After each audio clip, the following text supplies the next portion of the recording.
Yan, good afternoon teachers. Magandang hapon po sa ating lahat na sa ating mga viewers na nanonood sa atin today. I hope that you are all doing well. I know this is not our usual schedule kasi our usual natin is on a Saturdays, Thursdays and Saturdays, no. But this is an exemption because tomorrow is Labor Day. So we don't want to put like any webinar or any event on Labor Day para po talaga makapagpahinga tayo, no, on a holiday. Okay? But before we do that, teachers, can you please do let me know in our live chat if everything is clear, my video is clear, if you can see my presentation as well as you can hear me. Baka po kasi I'm talking too much but you can't hear me. Okay? So please do let me know, teachers. And also, I'm not going to be alone today. No, I'll be joined by my co-administrators later. And of course, we'll have two speakers for today. Thank you, Sir John Gino Violanta, for the feedback. No? Okay, good afternoon. Good afternoon po to Miss Rose and Bernades. Okay, maraming salamat. Miss Kay Morales Joaquin, maraming salamat for the feedback. Okay. Thank you so much. Sir Ricardo Bautista, thank you. Sir Teacher Verna Gaston, Teacher Rosmalin L. Rosel, clear po, maraming salamat. Okay?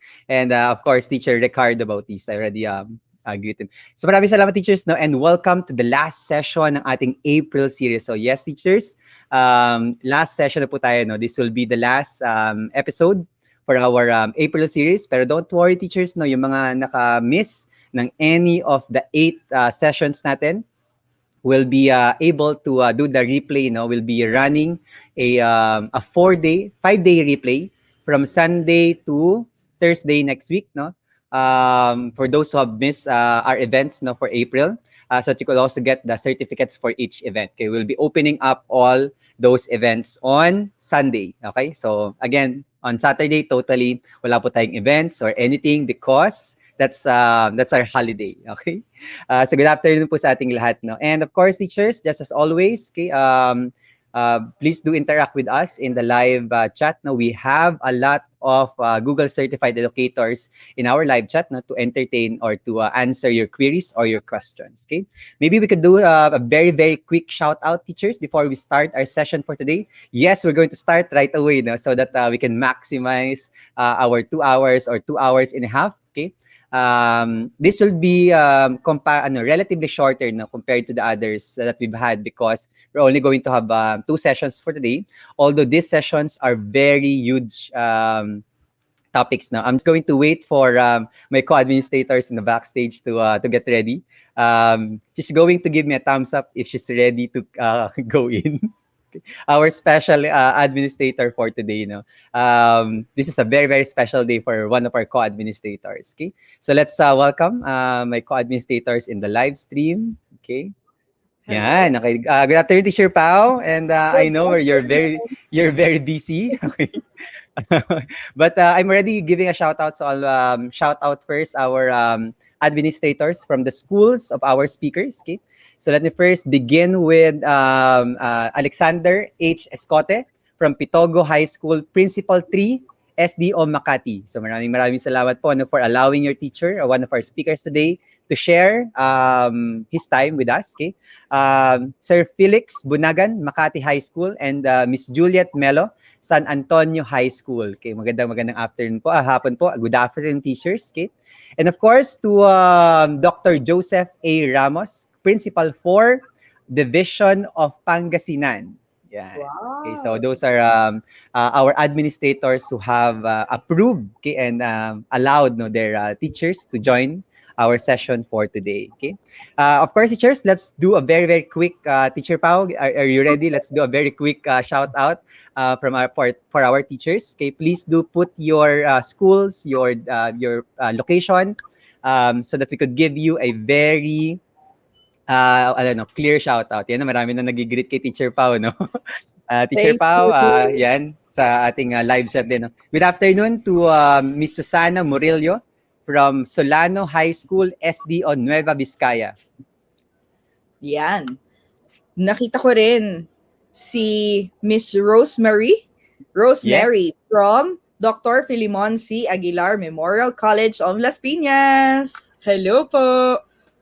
Okay, also good afternoon. Mention ko lang yung mga walang places pero may good afternoon. Good afternoon to Miss Diane Remot. Yan, good afternoon. Happy birthday daw, Miss from Miss Jolina Nanale. And of course, Sir Ruben de los Santos from Thailand. Okay, go ahead, Teacher Yes. Pao.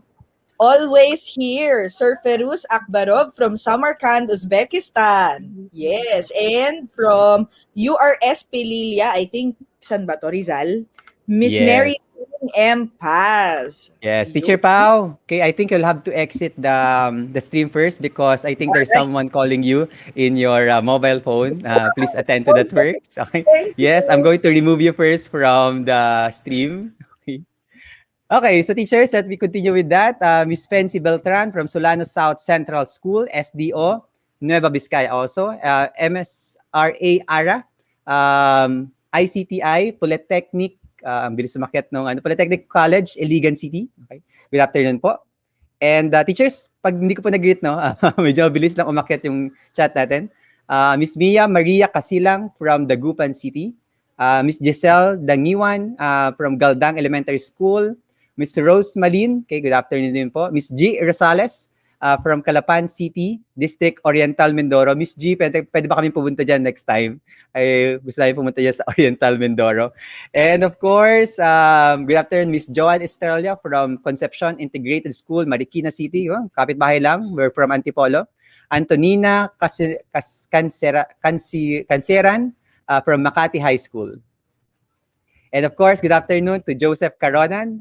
Good afternoon din to Miss Tricia Nicole Taytayon from Rizal Technological University. Okay, and of course, Miss Jonelle, Sir Jed, Sir Jed, Sir Jed, happy birthday po, advance happy birthday Sir Jed, okay? Papadala ko na lang yung regalo ko sa iyo. Miss Crisel Olanda Onlagada from Rizal Technological University Pasig Campus. Yan. Sir Alvin, Holy Spirit National High School, congratulations for passing your Google Certified Educators Level 2 examination. So maraming congratulations Sir Alvin. No? So Sir Alvin po ay isa sa mga member po nating community no, na who have passed his Level 1 at Level 2. Okay? Napagtagumpayan na po. Soon na po ay Google Certified Trainer. So Sir Alvin, in-announce ko na po. So wala na rin po talagang atrasan yan. Ano? Okay?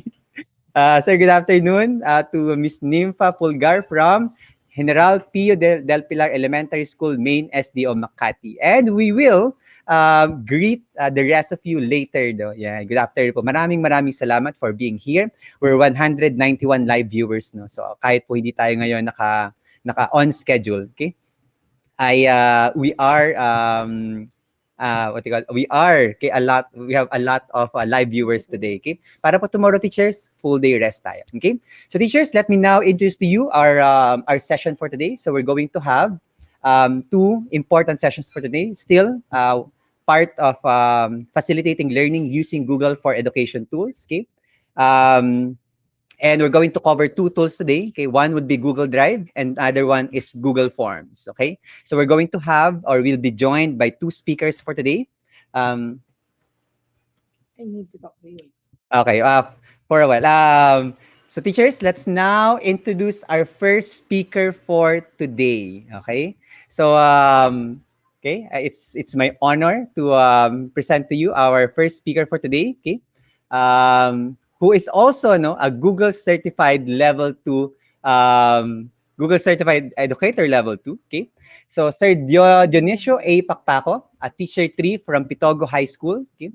BSE major in chemistry, cum laude, okay, Pangasinan State University, from Bayambang Campus, Bayambang, Pangasinan. Okay, Master of Arts in Innovative General Science Education from the University of Makati, awardee, okay, of Search for the 21st Century Makatizen Teacher 2019 Division-Wide Search, Division of Makati. Third place, Rotary Club Makati Dasmariñas 2021 Search for the Most Outstanding Online Teacher in the Philippines. YouTube content creator, we will be posting his YouTube channel later. You will find great content from his YouTube channel. Please make sure to subscribe later. Or you can search in YouTube Maestro Diony YT channel. Okay. And of course, recently, he has passed his Google Certified Educator Level 2 certification. Okay, so let us all welcome to our stream for today, our first speaker, Maestro Diony. All Maestro right. Good Diony, afternoon po. Good good afternoon po, afternoon. Sir Franco. Thank you so much po. Good afternoon po Magandang to hapon. all. Yes. Yeah, good afternoon po, sir. Good afternoon po to all our co-teachers from all over the Philippines, Luzon, Visayas, and Mindanao, and also our co-teachers and also international viewers and participants for this webinar. Good afternoon po sa Yeah. inyong lahat. Yan. Okay. Thank you. Maraming salamat, Maestro Diony. No? Maestro Diony, before we can start with our session, let me remind our teachers that this session is certified, but you will have to answer the evaluation link later on, which we will be giving at the end of the session. So please make sure to do the evaluation. Okay. So Maestro Diony, before we start, could you please do give us first, a brief introduction or overview of what you're going to give us for today about Google Drive. Okay, what will they be expecting about Google Drive? Okay, go ahead, teacher Maestro Diony. Yes, thank you so much, Sir Franco. For today's session, we will be discussing all about Google Drive and how we will be able to maximize the use po ng Google Drive. So as we go on, we will try to discuss po yung mga session outlines natin, and I hope I will do my best po to share what I know all about Google Drive. So yun po, Sir Franco. Yan, thank you. Master Johnny. So Master Johnny, you can now begin our session. Teachers, enjoy our session. If you have questions, please put that in our live chat. We'll be there to answer it. So Master Johnny, good luck to your session. And teachers, you will definitely enjoy this session on Google Drive. Okay.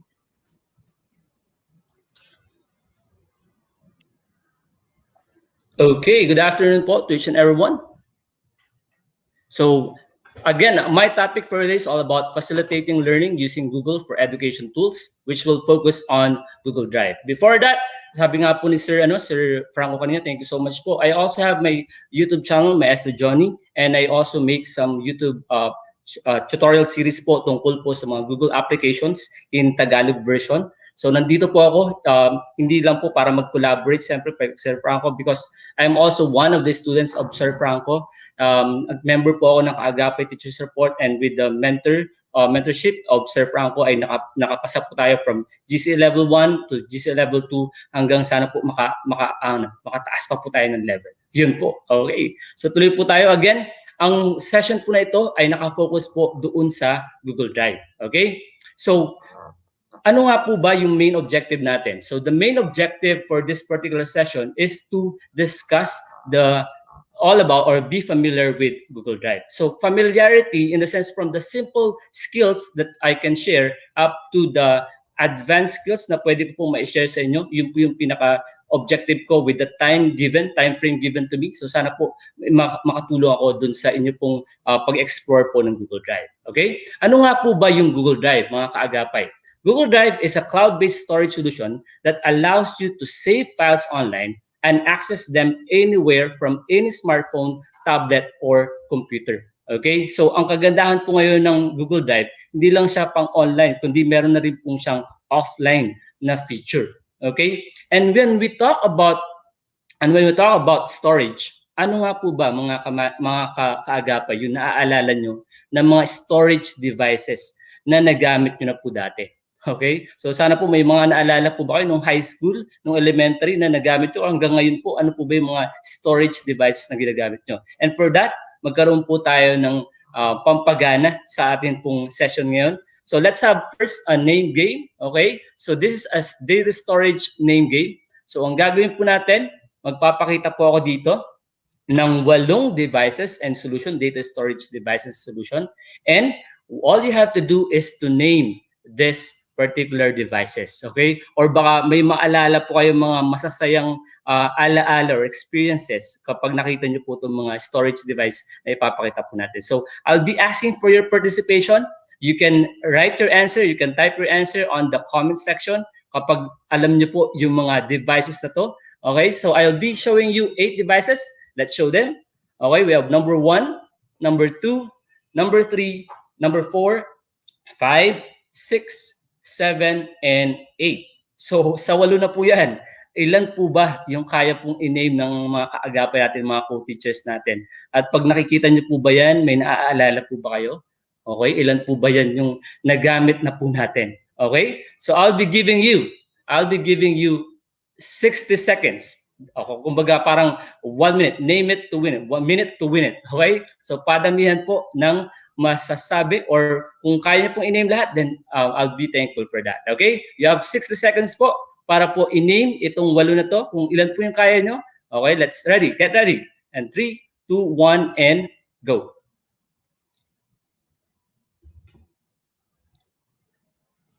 Okay, 3, 2, 1. Okay, you can type your answer po on the chat box. Ayan, para po sa inyong sagot, ilan po ba yung kaya po nating i-name sa mga storage device na to? Pag nakikita niyo po ba yung number 4, may naaalala po ba kayo?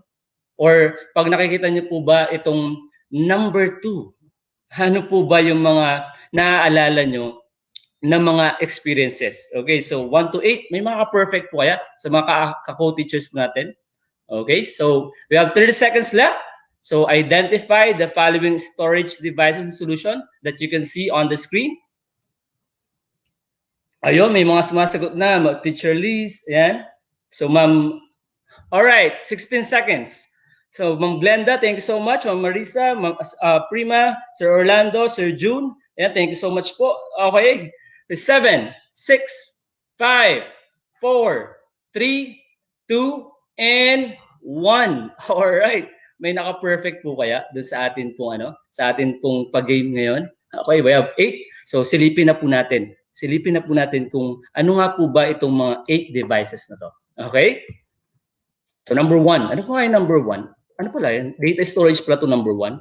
And this is a punch card. Okay? Number 1 is punch card. Number 2 is a floppy disk. Ayan. Ito po yung abutan ko nung high school. Ito po yung first na data storage na naaalala ko talaga. Then we have number 3, SD card.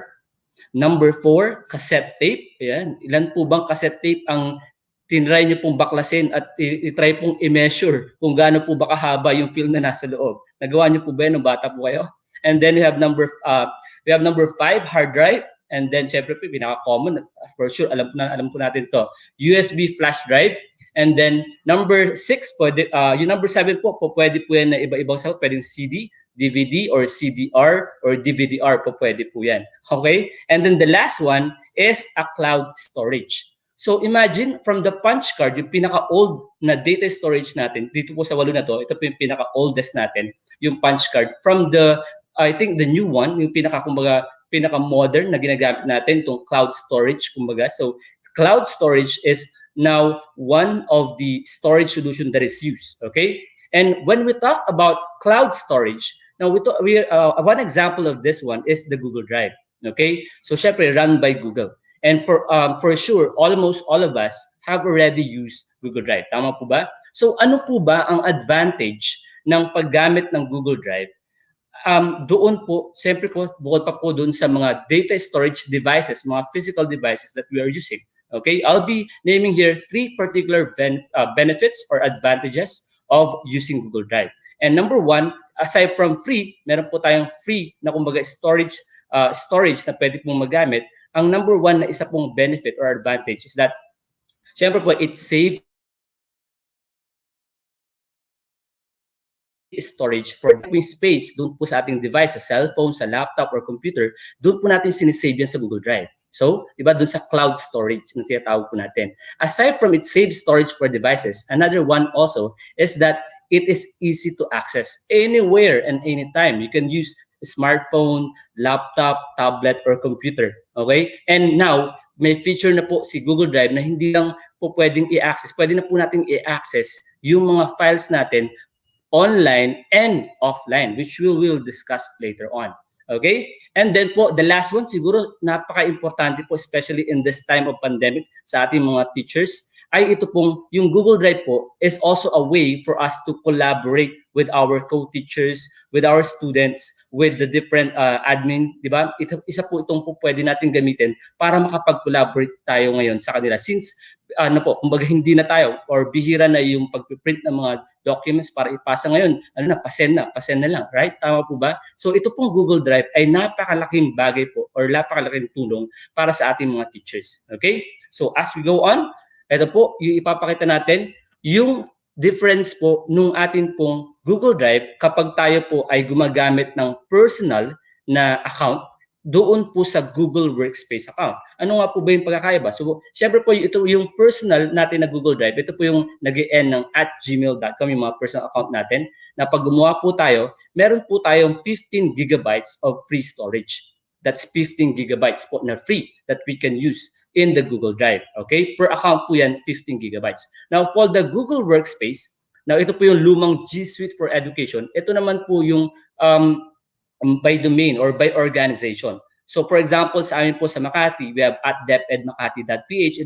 Yung domain po niya ay @depedmakati.ph or @deped.gov.ph or depedmanila.ph or deped Taguig or kung .edu.ph. Ito po yung mga Google Workspace for education. And what I have researched is that sabi po doon sa research natin, schools and universities have a pooled cloud storage which will have a baseline of 100 terabytes. Pero tandaan po natin, ito po ay hindi individual. Tandaan po natin, ito ay organization. Kumbaga, pooled cloud storage. So, sa buong division, po sa Makati or sa iba pang lugar, meron po silang po pwede magamit na itong total number. So, kaya nga po, from time to time, nire-remind tayo ng ating mga ICT coordinator na, baka mapuno na, i-transfer nyo na ibang files sa iba pang Google Drive. Baka mawala yung mga, hindi na kaya na ma-save yung mga files natin. But 100 terabytes is a big amount. It's 100,000 gigabytes equivalent. Okay? That's the difference between the two in terms of storage. Now, halimbawa po, gumagamit ako ng isang personal account. I have 15 gigabytes of free storage.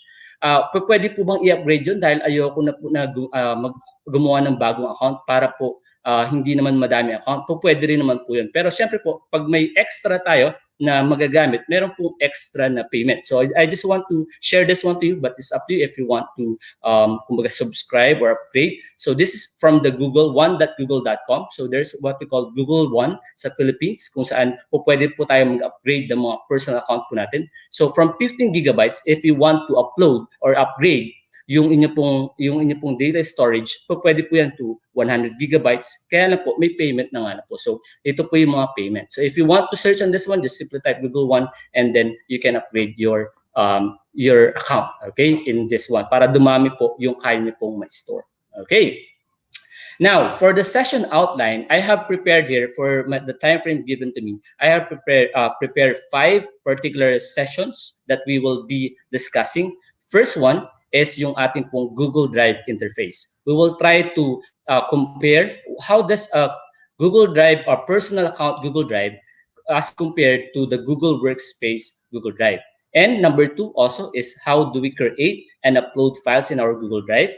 Okay, so syempre, importante po yan. Paano po ba mag-create? Paano po ba mag-upload ng files sa Google Drive? Now, alam ko na po kung ano yung Google Drive. And then number 3, how do we organize the files and folders inside the Google Drive? So paano po ba yung mas magandang way para po ma-organize yung mga files po doon? And then we have here, how do we share files and folders inside our Google Drive? So sabi nga po natin, collaboration po, di ba? So paano po ba natin yung pag-share sa mga estudyante natin, sa mga co-teachers natin, sa mga heads po natin, sa principal po natin, or kung kanino man po natin gustong i-share yung mga files and folders po natin. And the last one is the other important things to learn. Importante rin po itong mga bagay. Ano po ba yung mga important things to learn? I-dissect po natin to. We have here some other things that we have to discuss, important things. Number 1 is, how do we make files available offline? Paano po ba natin gagawing offline? Pwede na po palang i-access offline yung mga files, kahit po Google Drive yan. Yes po, pwede na po. Yun po yung kagandahan sa Google Drive. Another one is that, how do we search files in the Drive? Ano po ba yung mga techniques or tips na po pwede po natin na magawa para po mas madali po yung pag-search sa Drive po natin? And third one, how do we move or transfer files from one Google Drive to another Google Drive? So yan po na. Halimbawa po, puno na po yung file natin sa isang account natin, gusto natin i-transfer doon sa ating another Google. Paano po ba natin gagawin yon? And the next one is, how do we add a shortcut folder to G Drive from external sources? Ito po isa sa pinaka-importante kasi for sure tayo po mga teachers, lagi po yan, pag nagpupunta po tayo sa mga YouTube accounts or sa mga website, may mga sinishare po ng mga resource folders, yung mga iba pong websites, and then nakalagay po siya sa isang Google Drive. Paano po ba natin yun may idadagdag doon po doon sa ating pong Google Drive mismo para po madali natin siyang ma-access. Okay? So ituturo po natin. And the last one ay yung paano po ba pag-shorten ng link? Ang haba po kasi ng link pag galing po sa Google Drive. How do we shorten the links? Okay? So ito po yung mga i-discuss natin. Now, kung ready na po tayo sa ating pong session, 1 to 5, then let's go. Okay? Okay, so ang una po natin, syempre po, nagagawin ay i-access po natin or i-open po natin yung ating Google Drive. So, there are two ways always to go into your Google Drive. Syempre po, access drive.google.com or simply, dito na lang po tayo, pinakamadali po laging way. Go to the upper right side, yung 9 dots or waffle icon na tinatawag po natin. Once na nakaklik na po natin yan, we just simply locate Google Drive and click Drive. So automatic, we will be redirected to our Google Drive. So what you see on the screen now is a brand new made Google Drive. So ginawa ko po ito. So ito po yung ating pong Google Drive na bagong gawa. This is a personal account or a Google Drive in a personal account. Okay? So ito po yan. And then I have here naman po, ito po naman example ko ng isa pong Google Drive which is in a Google Workspace account. So sa amin po sa DepEd Makati. So may difference po ba yung atin pong Google Drive na personal doon po sa atin pong Google Drive na Google Workspace? Tingnan po natin. Let's try to compare. Okay? What we see now on the screen is the difference or the comparison between a personal Google Drive and Google Drive in a Google Workspace. So ano po yung difference ng dalawa? So let me have this one. Okay? So una, look at on the one below. So ito po yung personal natin ha. So ito po in terms of storage. If you try to compare in terms of storage, mapapansin po natin kapag personal account na Google Drive, meron po nakalagay dito 0 bytes of 15 gigabytes. So meron lang po talaga tayong 15 gigabytes na free. So diyan po natin makikita kung ilan na po ba doon sa 15 gigabytes yung nagamit po natin. Samantala po, pag Google Workspace, mapapansin po natin na nakalagay lang 0 bytes used. Wala po yung 15 gigabytes. Since ito nga po ay isang organization na account, so the admin, meron pong admin po itong Google Workspace na siya po yung nagko-control kung ilan po ba yung pinaka-main na pwede po natin magamit. So we are always reminded by our ICT coordinator nga na ilan na po ba yung pwede. So hindi po dito nakalagay. So iba-iba po kasi yung capacity. It depends also on the account na sinubscribe po dun ng ating division or ng district or ng organization. Okay? So that's one in terms of storage. Another one that you can notice here is this one, yung priority. So what is this one?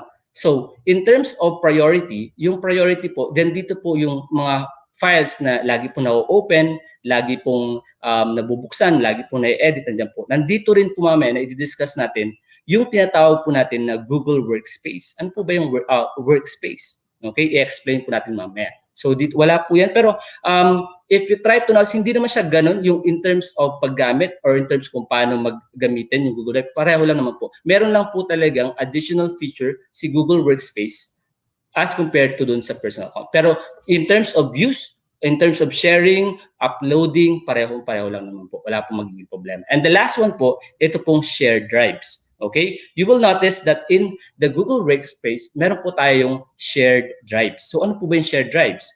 So yung shared drives ay isang feature po ng Google Workspace natin. O, pag meron po kayo niyan, i-maximize po natin. So dito po, kung lagi po tayo nagko-collaborate, lagi po tayong may mga files po na lagi namang ginagamit or meron po kayong files na gusto nyo na nako-collaborate within your department or within your school, then shared drive is the best way for you to collaborate with your co-teachers. Okay? So yun lang naman po. Priority, yung shared drives, and then yung in terms of storage, yun lang po naman yung difference silang dalawa. Okay? So that's the difference between a personal account Google Drive and a Google Workspace. Okay. So let's continue now our discussion. So after we compare the two in terms of their Google in terms of their kumbaga features, let's now discuss yung ating pong Google Drive interface. So ano nga po ba yung nakikita natin dito pag inopen na natin yung Google Drive natin? So una, pumunta po tayo magsimula po tayo sa left side natin, sa new. When you have this button, yung new button, this new button is a way for us to create a folder or to upload file. Dito po tayo mag-upload ng file. Kapag kita po tayo sample mamaya, pwede rin po tayo dito mag-upload ng folder. So ito pong file upload tsaka folder upload. Ito po yung kiniklik natin kung may mga files po tayo na galing sa computer po natin na gusto natin ilagay sa Google Drive.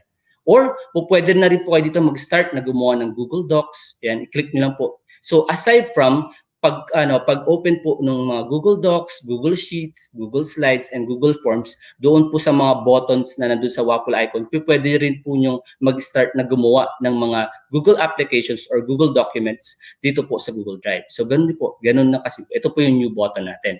Then, yung priority, kagaya po ng sinabi ko, ito po yung nasa atin pong Google Workspace. Dito po natin makikita yung mga files na lagi po na-open or lagi na-edit. And then mamaya po i-explain natin ano ba itong workspace? Create workspace. Okay? Explain po natin yan. Na isang magandang feature ng ating Google Drive.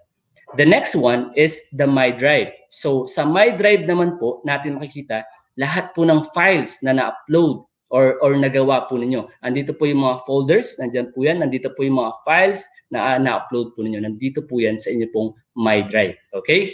And then, shared drives. Okay, ano po ba yung shared drives? Ang shared drives naman po, ito po nga po yung isang klase na meron sa Google Workspace that we should maximize really. Na kung saan po pwede po tayong mag-collaborate with our co-teachers or with other people. Okay, papakita po natin mamaya kung paano po ba gumagana itong ating shared drive. Okay, then the next one is shared with me.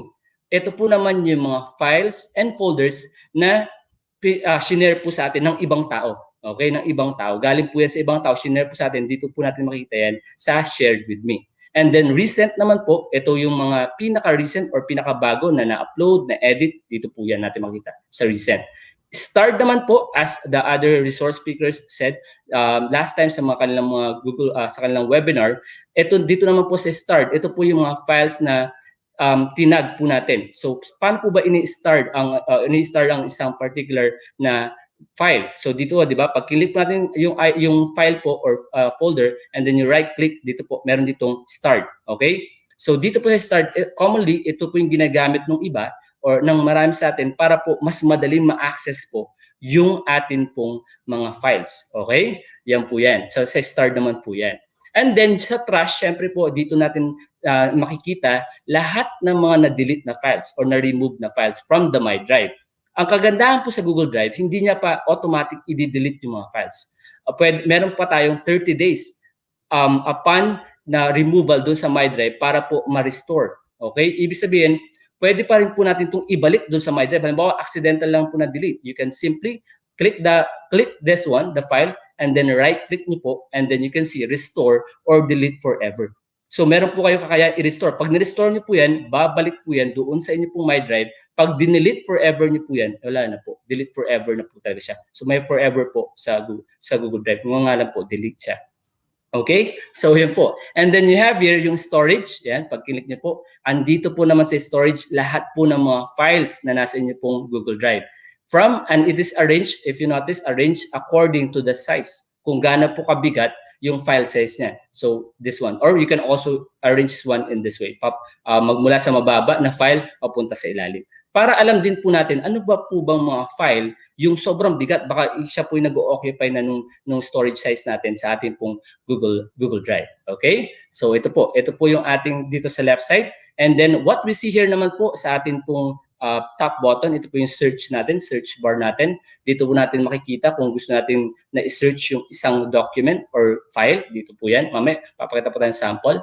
And then, dito po sa gear button na nandito, dito naman po natin isi-set up yung bagong feature po or isa po sa feature ng Google Drive yung available offline para po ma-access natin offline yung mga documents po natin.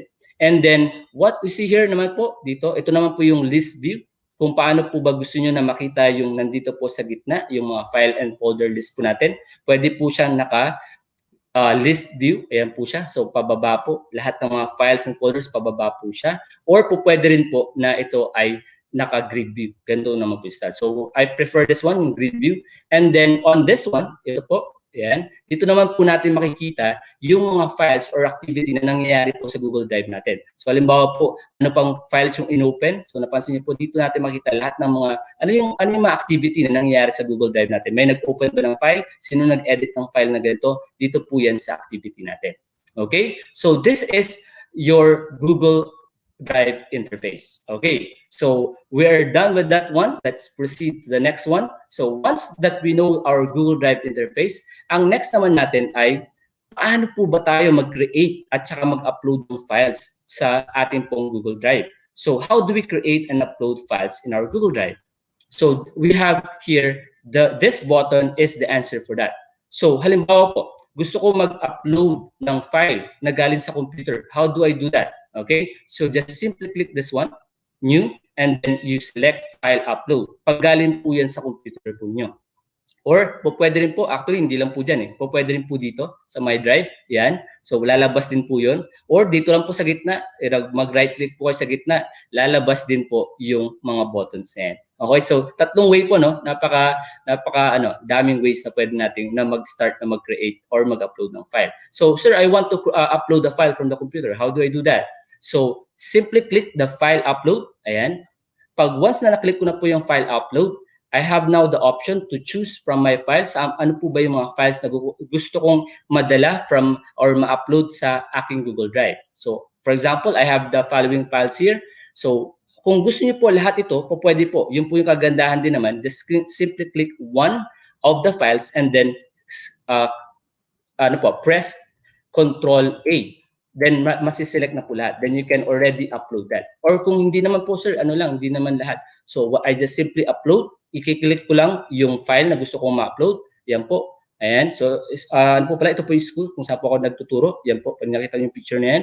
And then meron pang iba. So ang gagawin ko po para multiple yung pag-select, I just select one and then I press control button and then select other things na gusto kong or other files na gusto kong i-upload. Ito po, tsaka ito po, halimbawa gusto kong i-upload at tsaka ito po. So halimbawa po ito pong apat yung akin pong gustong i-upload. So I just simply select or click open and then automatic mapapansin niyo po dito na nag-i-start na po yung uploading ng ating pong mga files. Okay? So, syempre po, mas mabigat yung file. It might take longer. Okay? Depende po dun sa file size natin. Okay? Ayan po. So, nandiyan yan. Automatic, dito po natin makikita lahat po ng mga files na-upload po natin. Same din po dun sa folder. Ganun din po. New, and then folder upload, and then just select the folder that you want to select. Ganun lang po yun kasimple. Okay? So, select and then upload. Okay? So, madali lang po. Tama po ba mga kaagapay? So after we have done, so we have already created. So pwede rin po ba ako mag-create dito ng mga bagong documents? Yes, pwede po. Just simply click new and then you can start po clicking Google Docs kung gusto mo po gumawa ng bagong Google Docs, Google Sheets, Google Slides, and Google Forms. So once na nag-click ka po dito, so i-X lang po natin to. So halimbawa po, kinlik ko yung Google Docs, gusto kong gumawa ng bagong Google Docs. So pag kinlik ko po yan, ma-redirect na po ako dito po sa aking Google Docs. So yan po, pwede na po. So we can start naming. So halimbawa po, testing. Lagay lang po natin yung the name ng document, testing 1, halimbawa po. So yan. Then you can see here that it is already saved to my drive. Okay? So ito pong document na to is already saved in my drive. So when I go back, okay, X na natin. When I go back to my Google Drive and find nasan ba yung testing 1, it's already here in my Google Drive. So, sabi ko nga po, lahat po ng ginagawa natin, dito po yan napupunta sa Google Drive. Kapag gumawa po tayo ng Google Slide, dito po yan mapupunta. So, kahit na ano pong ginagawa nyo, kung biglang gumagawa po kayo ng Google Slide, Google Sheets, Google Docs, Jamboard, bigla pong nag-brown out. So, wag po kayong mag-alala. Yun po yung kagandahan ng Google Drive. Auto-save po siya. So, hanapin nyo lang po siya sa inyo pong Google Drive. Okay, so ganun lang po ang mag-upload at mag-start o mag-create ng files sa ating Google Drive. Okay, so ayan po. Next naman po natin, after natin mag-create, sir, nakapag-create na ako nakapag-create na ako ng file, nakapag-upload na ako ng file, ano pong next? Ang next naman natin, ayun na. So habang nagdadagdag tayo ng mga files sa Google Drive natin, dumadami ng dumadami. And what is the next thing to do? Siyempre po, the next thing to do is we have to organize our files and folders. So syempre po, para po hindi masyadong kumbaga masakit tignan, maganda rin po na alam din natin kung paano ba i-organize yung mga files and folders doon po sa ating Google Drive. And how do we do that? Syempre po, ito po yung mga tips natin. Number 1, create folders that make sense to you. Yan. So create a folder, use subfolders, color code your folders, try a numbering system, add emoji and special characters, and delete what you don't need. Siyempre po, pag medyo napupuno na, ang dami na, tapos alam niyo naman po na hindi naman na siya kailangan yung mga file na yun, then you can start deleting na po yung mga files. Okay? So, yan po. Paano po ba natin i-organize to? So, simulan po natin dito po. So, ang una po natin gawin, tignan po natin yung mga files. Anong klaseng files po ba yung nakikita ko dito? Meron ako ditong certificate, meron ako ditong picture, meron ako ditong pang IPCRF, mga COT, meron po ako dito mga exam. Okay, so gagawa ako ng folder kung saan i-identify ko kung anong klaseng file ang meron ako. So I have here already some of the folders. So certificate, Google Classroom, grade 7, grade 8, grade 9. Now, I want to make, wala pa akong folder para sa music. Meron ako ditong music pero gusto kong gumawa ng folder para sa music. So how do I make a folder? Simply go to new and then click folder. Yan po, folder. And then automatic, you can make a folder. You can name that to the name that you want. Halimbawa po, music folder. So music. And then once that you have already the name, just simply click create. And then you will notice na meron po tayo ditong folder ng music. Ayan po. Okay. So meron na, ready na. Pag nakita nyo na po, tapos napansin niyo po, grade 7, grade 8, grade 9, grade 10. Pag samasamahin ko na lang kaya ito sa isang folder para kumonti yung folder ko, pwede po. So I will be making a new folder. Pwede rin po this way. Right-click here sa gitna and then new folder. Pwede rin mo yan. And then, halimbawa, ilagay ko po dito SY, school year, mga files po. School year 20, then 21. Ito po yung magiging folder ko. Then I will create the folder. So you will notice I'll be having here a new folder, SY 2021.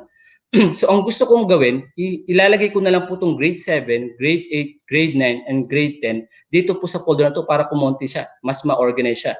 So how do I do that? How do I move this one?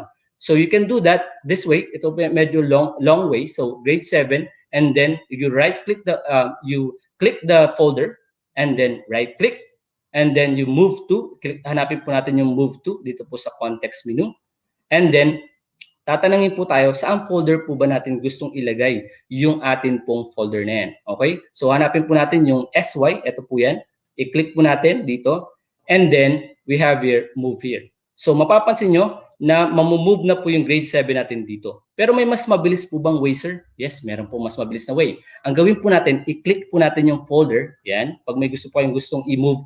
And then, gusto ko na po pag-isayin na para mabilis. Grade 8, and then I'll press control button, and then press grade 9 folder, press grade 10 folder. Mapapansin niyo po na nag-highlight po siya. Tama po ba?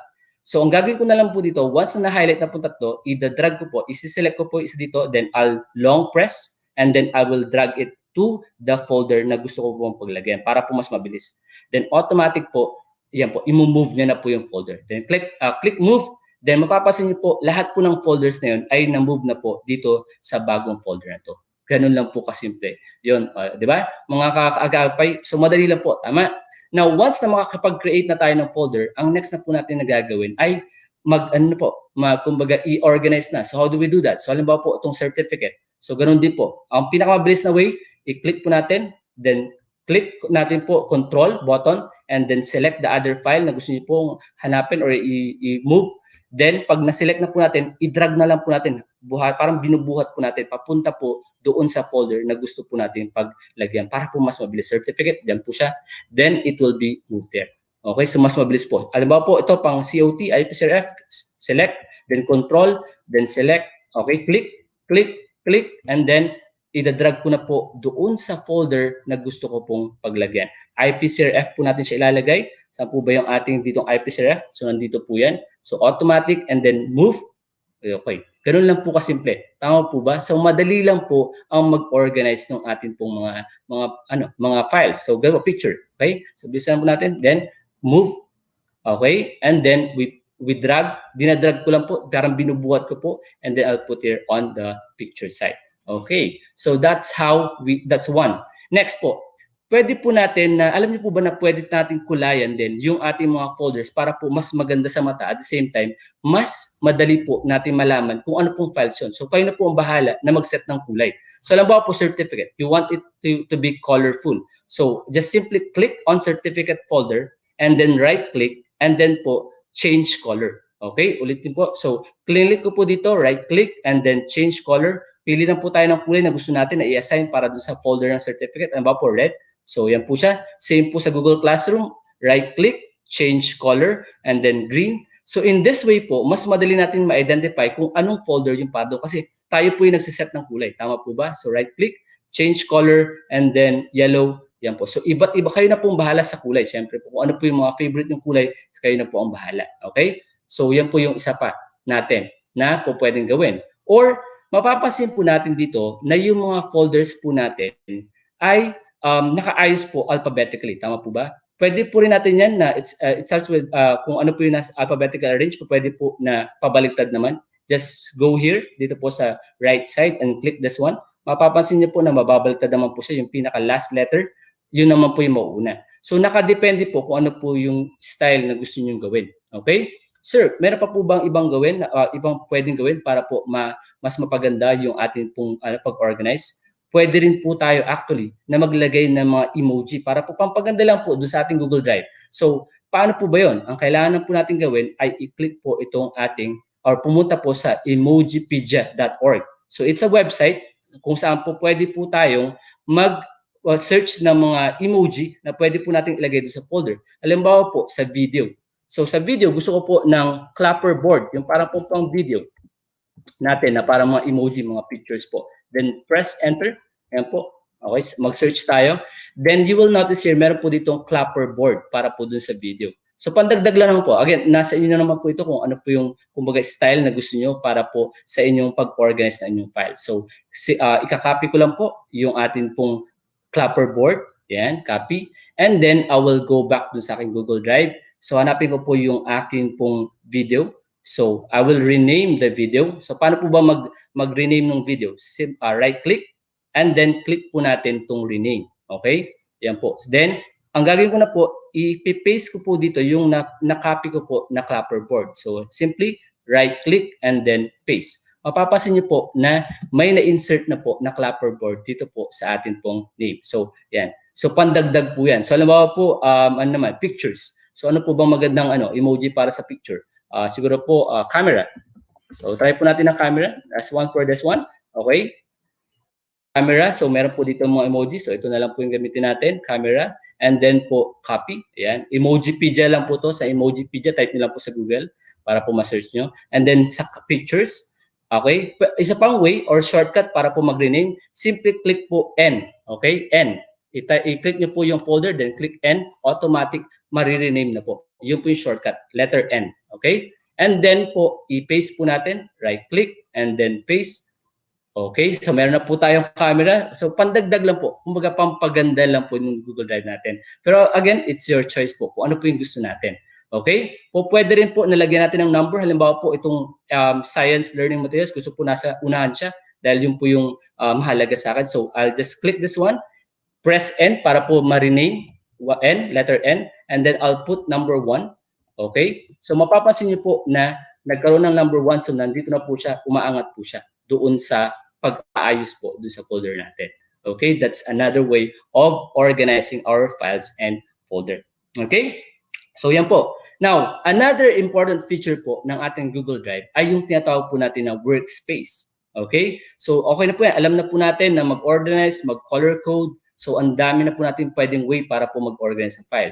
Now, one of the most kumbaga magandang feature po ng Google Workspace, meron po siya ditong na workspace. Pag hinanap niyo po yan, pag pinuntahan niyo po mamaya sa inyong Google Drive, may workspace po. Ano po yung workspace?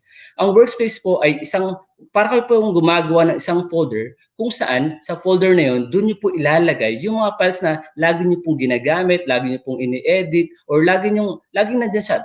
Para kumbaga isang way pa para mabilis niyo siyang ma-access. Okay? How do we create a workspace? Okay, isa pa po pala na dapat tandaan natin, pag sorry, pag gumagawa po tayo ng ating pong workspace, yung workspace na po yun ay para po sa inyo. So, kayo lang po yung makakita nun. Okay, so let's try to create a workspace. So, halimbawa po, ito po ay pang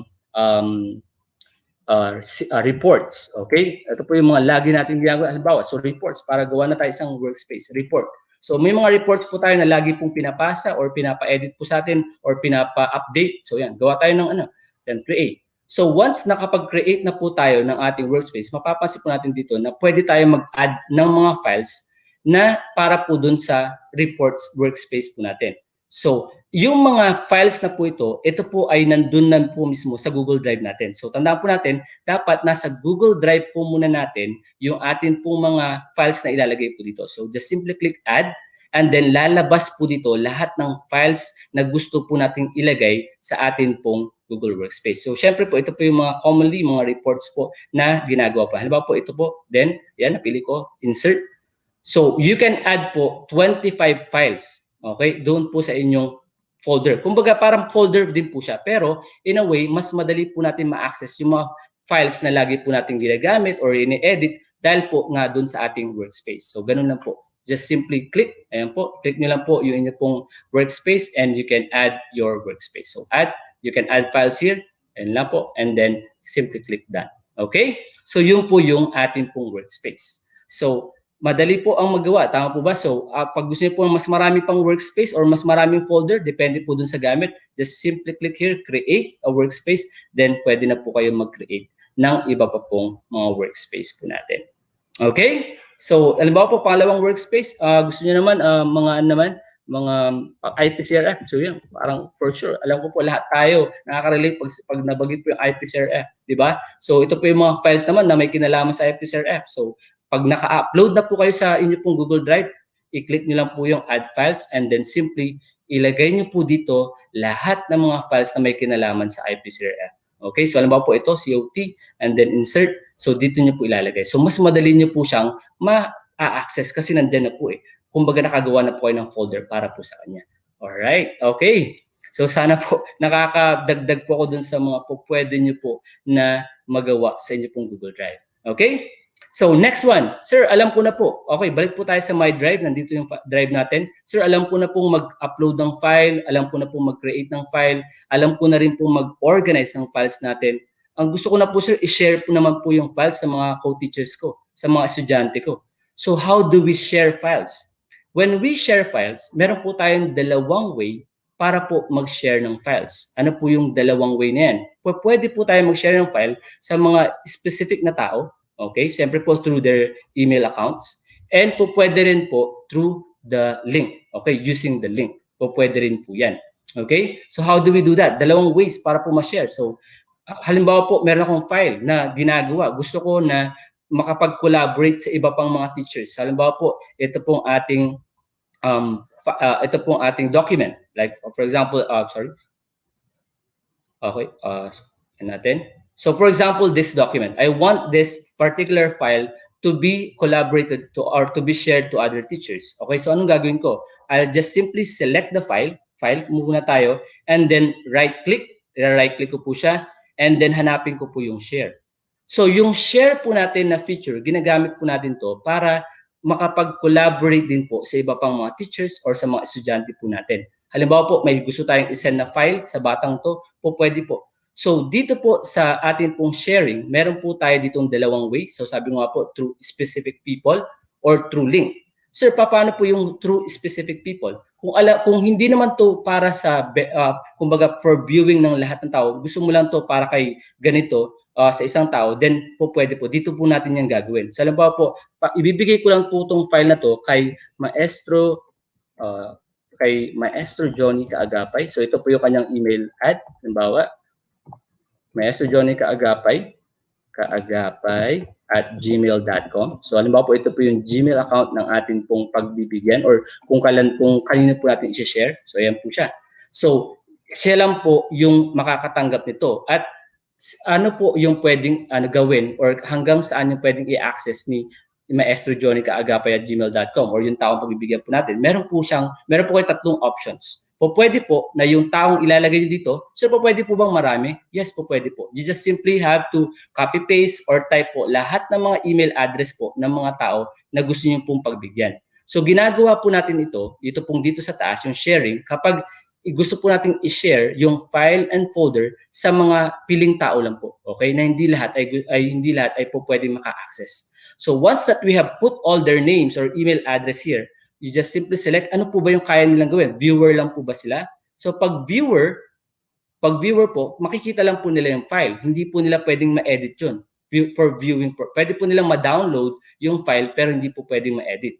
Pag commenter naman po pwede yung mag-comment. Halimbawa po, yan po ay Google Docs. Then pwede po siya mag-comment ng mga, halimbawa, kindly change this one or this one. So yun po, pag-commenter. Pero pag editor naman po, then that particular person or group of people na pinagbigyan niyo po pwede lang ma-edit mismo yung file. So makikita niyo naman po kung anong klaseng editing yung nangyari po doon kasi meron naman pong history. Okay? So you choose, viewer po ba yung pagbibigyan natin?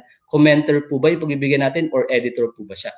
Okay? So halimbawa po, editor natin siya, then you can type here a message. So kindly look on this file and edit it. Then once that you are done with the message, you just simply click send. So once na na-click po natin yung send, so napansin niyo po, ito po ay isang Google Workspace account at depedmakati.com at depedmakati.ph, and then sinesend ko po siya sa @gmail.com. So papansin niyo po na merong nag-pop up na message na share outside organization. So po pwede naman po, wala pong problema kung kahit na yan po ay from Google Workspace to another personal account, wala pong problema. You can still share that one. Okay? And automatic po, once na na-click na po natin yung send or share anyway, ay makakatanggap po ng email po yung taong yun na you are invited to collaborate with this particular file. So dun po yan. Kaya po pag may na-receive po tayo mga email na, okay, may file na sinend sa akin, pag click po natin, may edit. Okay, so yun po yun. Yun po yung dahilan. Kasi po, binigyan po tayo ng access para mo ma-access po yung file nyo. Sir, meron pa po ba ibang way? Yes, po pwede rin po na ibang way. So halimbawa po, ibang way naman ay, halimbawa, you want to share this file and then dito naman po through link. Halimbawa po, ito ay isang Google form or survey. Di ba po, syempre, ibibigay na natin sa GC. Doon natin send. So para hindi tayo mahirapan, pwede rin po na this way. I-click po natin dito, through link po natin siya isa-send or i-share, i-click po natin sa baba, change link, okay? And then we have here an option kung ano po ba yung, kung kanino po ba natin or ano po ba yung access. Yan po ba ay restricted? Pag restricted po, ibig sabihin, ito lang po yung mga tao na ilalagay nyo po dito ang pwede po maka-access. Pag restricted po yan. Kung ito naman po ay file na pwede na po ma-access ng lahat, you can click anyone with the link. Yan po. Pag anyone with the link, ibig sabihin, kahit sino po na maka-open ay ma-open po yung file. Or, pag DepEd Makati naman po or within organization, yung mga tao lang po na within DepEd Makati organization or any organization na pareho po nila ng domain ang makaka-open or makaka-view ng file. So, alam mo po, anyone with the link. And then, kahit na po nilagay natin anyone with the link, meron din po siyang tatlong options. Yung anyone, yung kahit sino po ba na yun, ay viewer lang po ba? Ibig sabihin po, pwede yung ma-view yung file or pwede yung ma-download yung file. Commenter po ba? Pwede po ba mag-comment yung tao na yun or yung mga tao na yun na makaka-access ng file? Or editor, pwede po bang ma-edit ng tao na yun yung file na yun? Okay, so again, option nyo po. Ano ba po, since ito po ay Google form or survey form, so click natin viewer lang. So done. So then, we just simply have to, okay, pag ginawa po pala natin yan, balik natin, sorry. Okay, so ginawa natin anyone with the link, just simply make sure na i-copy po natin tong link na to, i-copy po natin yung link, and then ibibigay na po natin yung link na yan doon po sa GC na kung saan po pwede pong ma-access na po. So once na-click po ng mga taong yun yung link, ay ma-redirect na po sila or ma-open na po nila yung file na yun. Okay? So that's how sharing works. So po pwede po siya sa mga tao, specific na tao, or through the link. Okay? Ayun po. Next one. So okay na po. We're done with uploading, we're done with organizing, we're done with sharing files and folders. So sir, paano po yung folder? Ganun din po ba yung way? Yes, ganun din po yung pag-share. I-right-click nyo lang po yung folder na gusto nyo i-share. Alam po, yung mga resource materials po yan, i-share nyo po. Click po yung share. And then, i-type nyo po dito kung yan po ay specific na tao lang na pwedeng pagbigyan. Ayan, sila lang po ba yung pwedeng pagbigyan? So, click po and then ano po ba yung pwedeng gawin ng mga taong yun na pagbibigyan? Viewer po ba? Commenter po ba? Or editor? Okay, kung editor po, and then click na po natin send, automatic po makakatanggap po sila ng email na you are invited to collaborate or edit this particular file. Or po pwede rin naman po na kung hindi po yan, kung hindi, anyone with the link, ganun din po, link po ulit. Through the link, ang gagawin lang po natin ay, okay, click po sa baba, change, and then anyone with the link po ba po pwedeng ma-access yung folder. So i-click po natin anyone with the link. Kunyari para po sa mga estudyante po natin itong mga folder, yung mga files na nasa loob ng folder, pwede po natin gawin yun. So simply, ano po bang pwedeng gawin? Once natanggap na po yung link ng mga tao na yun, ano po pwede nilang gawin? Pwede pong viewer sila, commenter sila, or editor. So kung yan po ay file, maganda po siguro, mas maganda na ang piliin po natin viewer para po hindi po matanggal or ma-delete yung mga files na nandun. Kasi pag editor po, pwede po nilang i-delete yung file. Okay, so viewer. And then click po, done. Then, once that you have set it there, ang kailangan nyo lang pong gawin ay i-click po dito, you copy the link of the folder, and then ipipaste nyo na po yung link na yon doon sa GC nyo, sa Messenger, or kung saan po na pwedeng ma-access po ng mga tao na pagbibigyan po natin.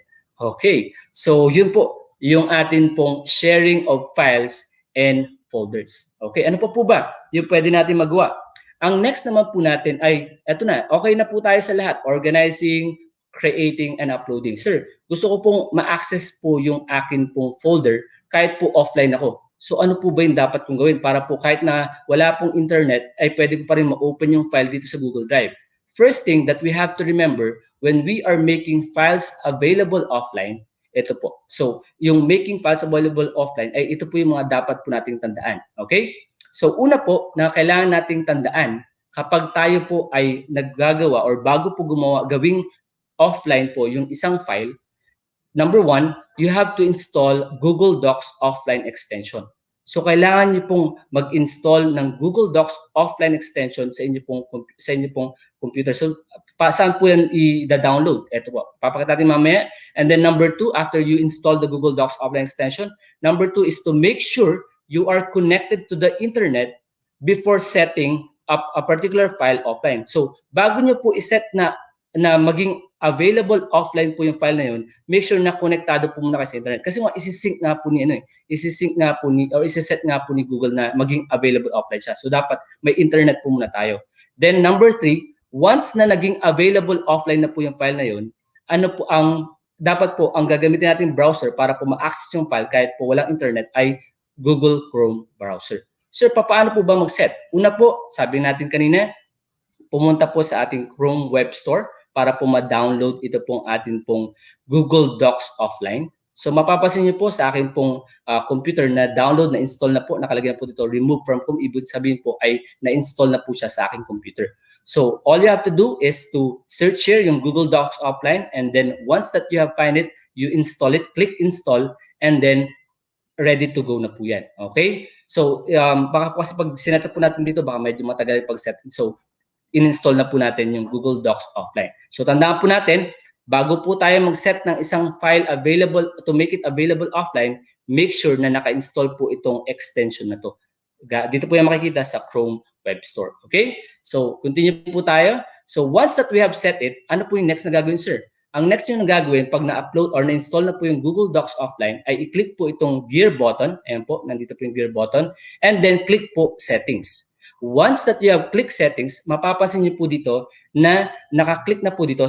Pag bago niyo pa po yung gagawin, hindi pa po ito naka-tick or naka-check.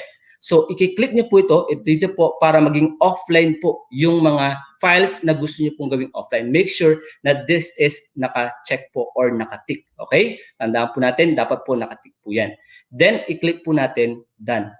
It will take time. Depende po. Makita niyo po dito, magsasabi po siya na siniset niya na po yung Google Drive niyo as offline or available offline. So, hindi pa po mismo lahat yung files doon. Siyempre po, isi-set pa lang po natin. Once na nagawa na po natin to, so, ulitin po natin, nag-upload po tayo ng Google Docs, tapos po pumunta tayo sa gear button, and then settings, and then we tick this one, we check this one, we make sure na naka-check po yan, then we are good to make a file available offline. Sir, how do we do that? Mapapansin nyo dito na pag nakaset na po offline yung inyo pong Google Drive, meron po kayo dito makikitang sign. Ito po, yan. So, yan. So, mapapansin niyo po na pag nag-right click po kayo ng any file, halimbawa po, ito pong file na to, gusto ko siyang available offline. Right click and then meron na po kayo ditong option. Okay, let's choose a file, sorry. Okay, pili po tayo ng file dito. Halimbawa, ito po. So, mapapansin niyo po dito, pag nag-right click po kayo ng file, lalabas po itong mga options. Nakalagay na po dito, available offline. So, once that you have seen this one, ibig sabihin, nakaset na po yung inyong Google Drive na pang available offline. Pwede nyo na pong gawing available offline yung mga files po ninyo. How do we do that? Dapat po nakatagal po ito pong inyo pong file na yan. So, mapapansin niyo po na parang nagkaroon ng kulay. So, from kanina. So, ibig sabihin po, itong file na to ay nire-ready na po para maging available offline. Okay? Ibig sabihin po niyan, kapag naging available offline na yan, kahit po walang internet, you can still access this file and edit this file. Sir, paano po yun? Na-offline po siya. Nabuksan ko po siya, tapos na-edit ko. Paano po? Na-sync po ba yun? Na-update po ba yun? Once that you have, after you edit it, na offline po, pag bumalik na po kayo sa isang or nagkaroon na po kayo ng internet or nagkaroon na po kayo ng kumbaga wifi, then lahat po ng mga ginawa niyo pong editing ay ma-update na po once na nagkaroon na po kayo ulit ng internet. So ganun po kaganda yung atin pong available offline na feature. Okay? So sana po ay naano po natin, balikan natin. So yung pag make available offline, install Google Docs offline extension.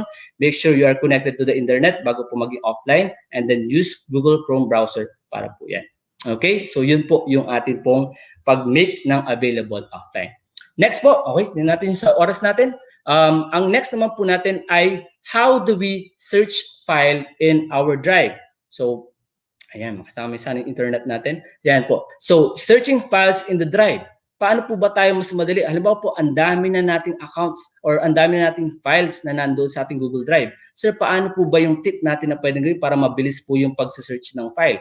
Ang gagawin lang po natin ay dito po tayo sa search bar. So, either, ang pinakamabilis po, pag naalala niyo po, try niyo pong i-alalahanin yung anong word po ba yung naaalala niyo kapag dun sa file na. Halimbawa po, COT.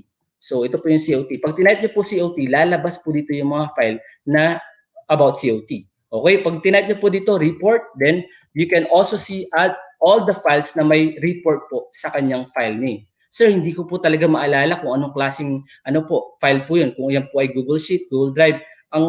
Yun po, ano po bang pwede ko pong gawin? So, you can do the advanced search. Ito po naman yun. So, halimbawa po, hindi nyo talaga maalala kung anong klaseng file po yun. Google Docs, Google Slides, Google Sheets. Then, click this one, yung advanced search, and then, pwede nyo na po na magbigay ng iba't ibang pwedeng mas madali para po ma-search ni Google Drive. So, anong klaseng type po ba yan? Is it this one? Or hindi nyo nga po maalala? Any? So, owner. Sino po may-ari? Kayo po ba? Owned by me? And then, date modify kung naaalala niyo po ba, or anong term or anong item po yung naaalala niyo. So halimbawa, Texon, yung naalala kong word na nandun sa file ko.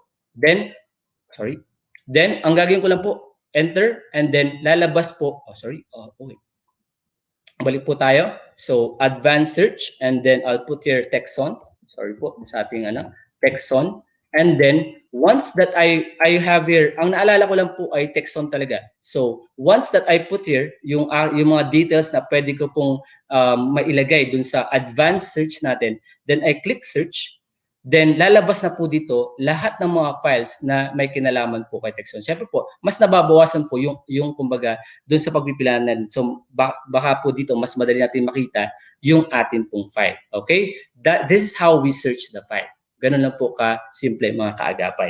Okay, ano po ba yung next natin? Okay, sana umabot tayo sa Okay, next one is how after we search file, ang next naman po natin ay paano po ba tayo mag-move or mag-transfer ng file from one Google Drive to another Google Drive. Ito na po. Halimbawa po, minessage na po tayo ni coordinator na mapupuno na yung file natin. Kailangan na mag-transfer sa isa.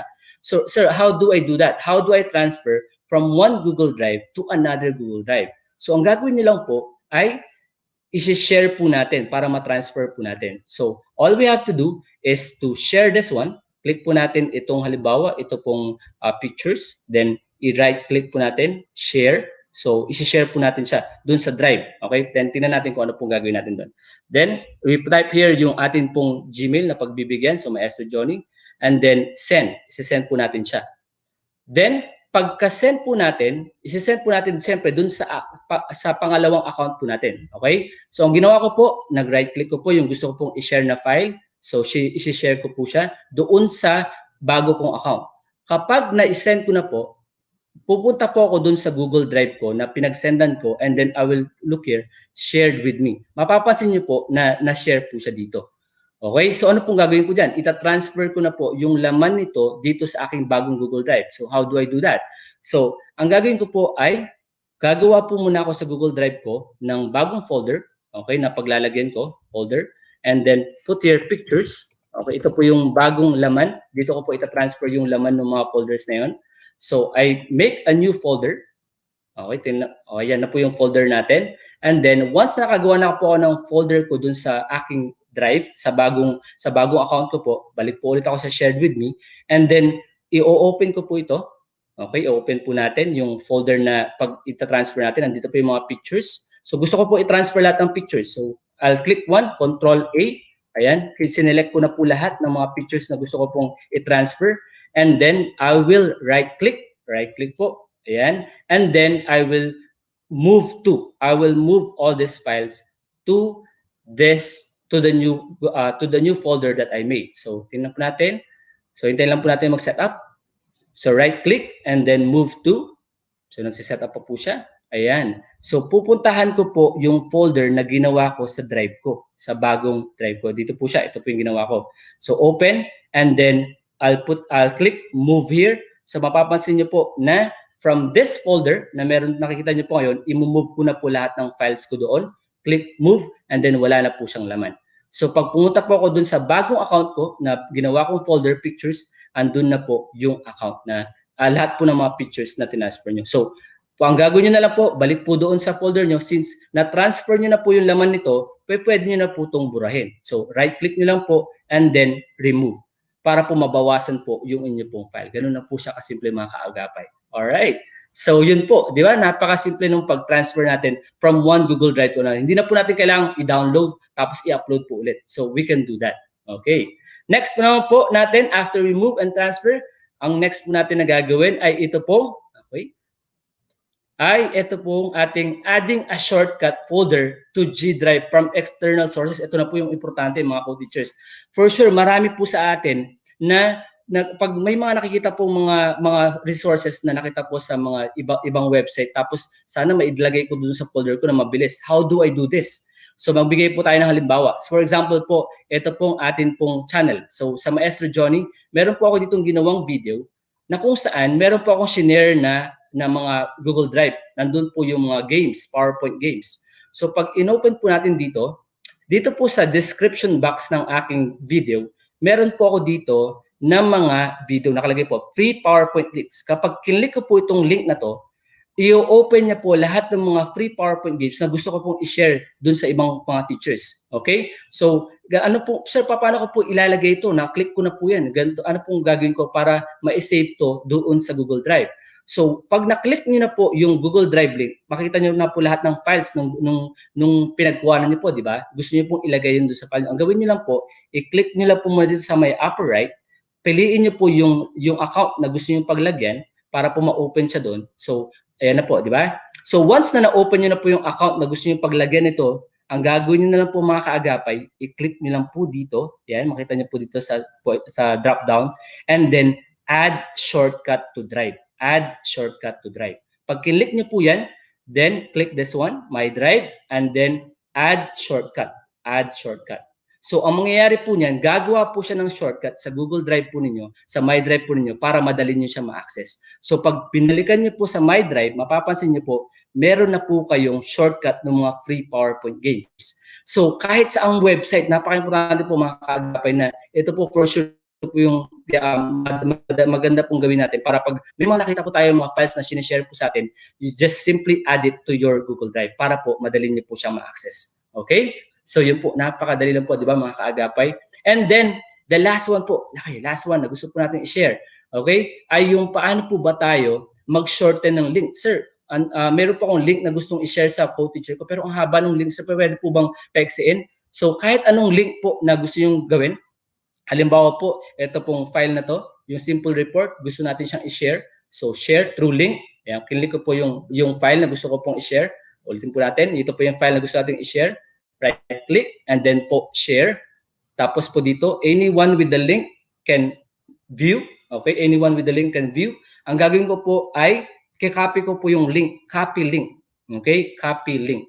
And then pupunta po ako sa isang site na po pwede pong mag-shorten ng link kasi usually mahaba po talaga yung link eh.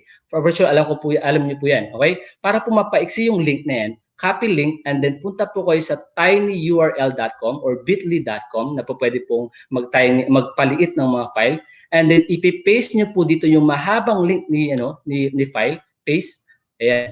Then ang gagawin niyo lang po ay gumawa po ng alias. Ano po bang file 'yon? Picture po ba 'yon or simple report? Gawa po ako dito, halimbawa, simple report po yung pangalan. So alias po ay yung pampaiksing pangalan lang po niya. So dapat po ay may kinalaman din dun sa file na gusto niyo gawan ng tiny URL or ng shortened link. Halimbawa, simple report 1. Okay, nagagawa na i-paste ko na po yung long URL and then I have here the alias and then I'll just click make tiny URL. Ganun lang po kasimple mga kaagapay. Then you have here now the shortened link. Yun po. Ganun po kasimple po yung atin pong pag-shorten ng link. Para po, di ba minsan po pag pinipaste or sinesend po tayo sa GC, ang haba ng link, pwede naman po palang paikliin through the use of the tiny URL. Okay? Yun po. So, yun po yung kabuuan na gusto natin i-share. So sana po nakatulong tayo. So organizing, creating, sharing files, making files available offline, searching the files in the Google Drive, moving files from one Google Drive to another, adding a shortcut to our Google Drive, and shortening links. So yun po mga kaagapay yung gusto natin na i-share sa inyo. So let me end with this one. Let me present this one. According to Sundar Pichai, the CEO of Google, technology alone will not improve education, but it can be a powerful part of the solution. So alam naman po natin in this time of pandemic, napaka-importante po talaga na edge din po natin kapag mas marami po tayong mga apps or na alam. Tama po ba? So sana po ay nakatulong po itong ating webinar series. So maraming salamat po sa pagsubaybay. Maraming salamat po sa pakikinig po sa ating webinar po tungkol po sa Google Drive. Thank you so much po. All right.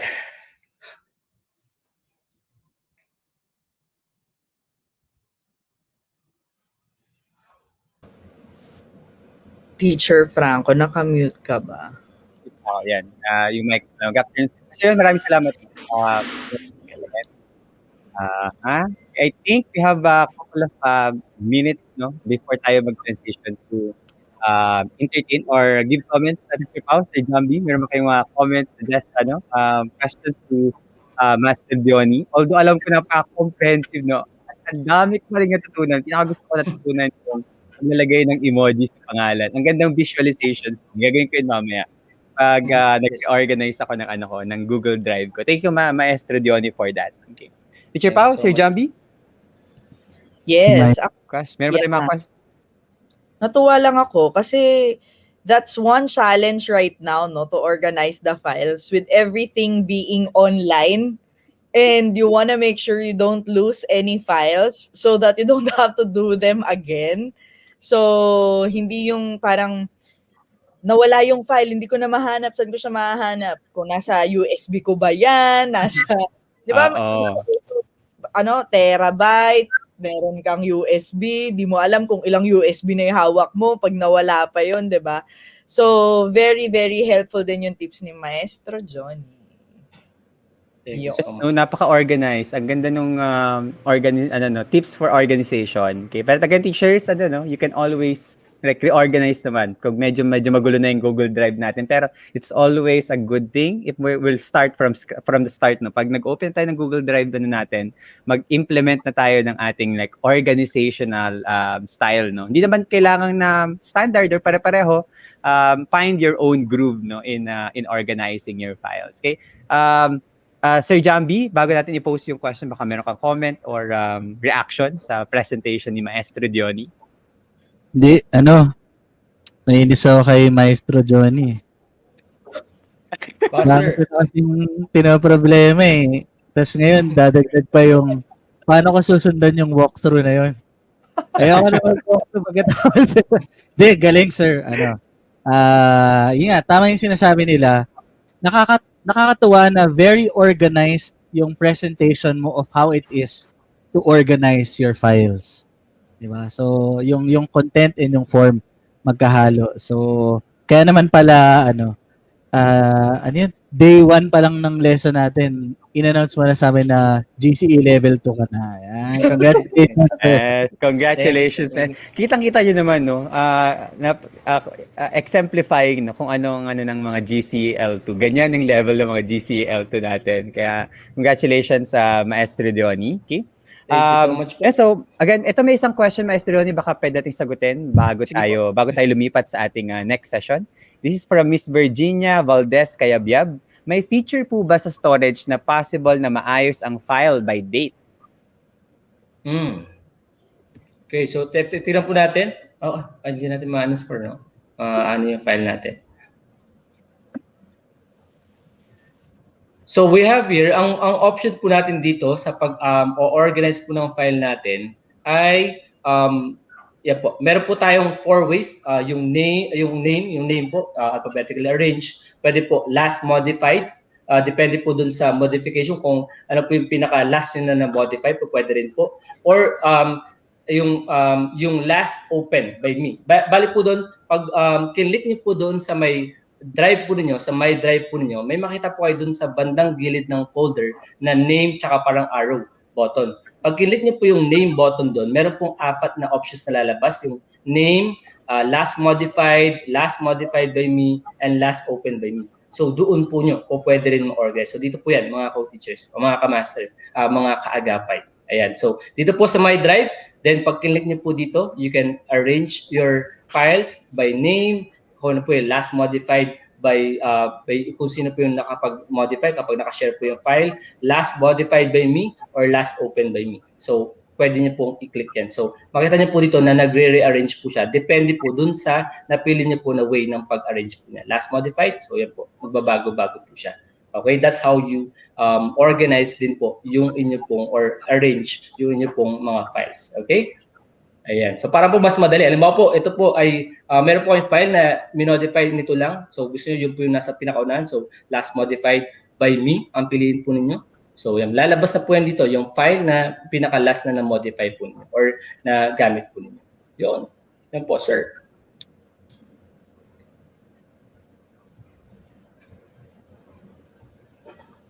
Sir Franco, may isa pang tanong. Baka pwede Yes po, mong sir. sagutin. Opo, sir. Opo. Yun sir, may tanong. Ano daw yung ma-advise mo sa naka-Huawei phones? Sir Franco, naka-Huawei din, di ba? Huawei. Sir Franco. Actually, wala nang problema. Nakaka-download naman. Pero kailangan mo lang pumunta, for example, sa natin. I think hindi ka na wala na nung Google Play so you'll have to go to the website. Doon ako nagda-download ng applications. Pwede pa rin naman mag-download ng kaya lang baka dahil siya na yung pinakabago no kasi may iba na ulit protocol. Dahil sa akin medyo luma. I'm using a P20 So hindi ako sakop nung changes sa Huawei. So may mga go around naman po 'yan no. You can get nagbi-build naman si Huawei ng sarili niyang platform. Pero yun, magkakaroon ng limitation lalo na sa mga bagong Huawei user. Okay? So I think that's way out no of our of our capacity to solve no. Aside from that, by the way, thank you so much Master Diony for answering that question about yung organization or view. But again, teachers, you can always maximize din yung search bar ni Google Drive. Napaka-powerful niyan. Okay? So if you're searching for a file, you can filter your search no according to file type, okay? Yung ownership, etc. No? So that will also help you locate and find your files in your Google Drive. Okay. So yan, maraming salamat Maestro Donnie. Maestro Donnie will be parking you for now no into our backstage, okay? As we welcome our next speaker for this afternoon session. Teachers, if you have more questions. Thank you so much po. Yan, maraming salamat maestro. Okay? Teachers, Thank if you you have po. more questions for Maestro Diony, he will be at the live chat, no? So please do indulge him if you have questions, okay? And he will be back later for our panel discussion, okay? So Correct. Maestro Diony, we'll see you in a while. Thank you. Tsaka wag po ninyong kalimutan na mag-subscribe. Yes, kaya we'll be posting again the link, no, to his YouTube channel. You will find like so much content. No? Napakaganda ng mga content ni Maestro Diony. Okay, plus ang maganda sa mga content niya, it's all in Filipino. Okay, so very well, no? Easy to understand. Okay, go Sir Jambi. Maybe we could proceed now to our next session for this Sure. afternoon. Okay, Or my or honor. before Sir Jambi, Pareho ka before namang my honor yan. Ano bang... Okay, before we have it's or after this session na. I think we can do that after the session. Ay, okay. Okay, so Naguguluhan we'll na ako. do that na. Naguguluhan din ako. Go ahead, Sir Jambi. Ayan, walang problema, Sir Franco. Our next speaker is a proud product of the Department of Science and Technology. Wow. Which helped him finish his bachelor's degree in mathematics at Don Mariano Marcos Memorial State University, South La Union Campus as, take note ha, cum laude. He was thereafter given the opportunity to serve our country through, of course, the vocation of teaching. It then paved the way for him to become a special science teacher 1 at Alejandro F. Oligan National High School in Sison, Pangasinan. And for 4 years in his professional career, he has always envisioned teaching as an act of service to serve other people. As a public secondary school teacher and an advocate for STEM education, he serves his students through teaching them with his own special way in helping and guiding to realize their fullest potentials and recalibrate these young minds and hearts who, sooner or later, will greatly serve and contribute to our country. Ayan. Obviously, a very passionate and dedicated teacher, and very important, a Google Certified Educator Level 1 at that. Mga kaagapay, I am honored to introduce to you our second speaker, Mr. Mark JBS Biano. Good afternoon, sir. Hello po, good afternoon po sa ating lahat. Good afternoon po sa mga online viewers and sa lahat po ng Division Pangasinan 2 na nanonood, mga teachers in the public school. Good evening. Magandang gabi po sa ating lahat. At talagang it is my obligation to applaud Sir Johnny for a very comprehensive parang walkthrough na ng Google Drive yung ginawa niya. So parang may pressure kasi ako yung but I'll try my best to discuss what I need to discuss, especially for the public school teachers or even the private na magagamit nila yung topic ko for their teaching and learning process. Specifically, yung title kasi ng part 8 ngayon ng April series natin is How to Facilitate Learning in Our Instruction. So that's my focus. And pwede na po mag-share. I'll be sharing my slides na po. Okay po. Yeah, sure, sir. Go ahead. JB. Go ahead, Sir JB. Good luck, Yes. sir. Okay, so good luck, Sir JB. Kaya teachers, enjoy. Again, if you have questions, you know that we're at the live chat. Okay, so you'll find us there. Okay, good luck, good luck, Sir JB, and enjoy, teachers.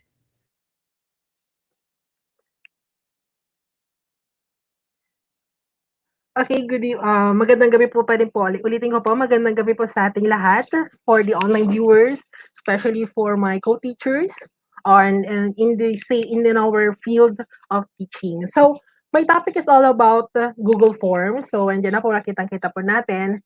And I am proud to say that 4 years in the teaching career at Alejandro F. Ligan National High School, specifically at the Department of Education Pangasinan 2.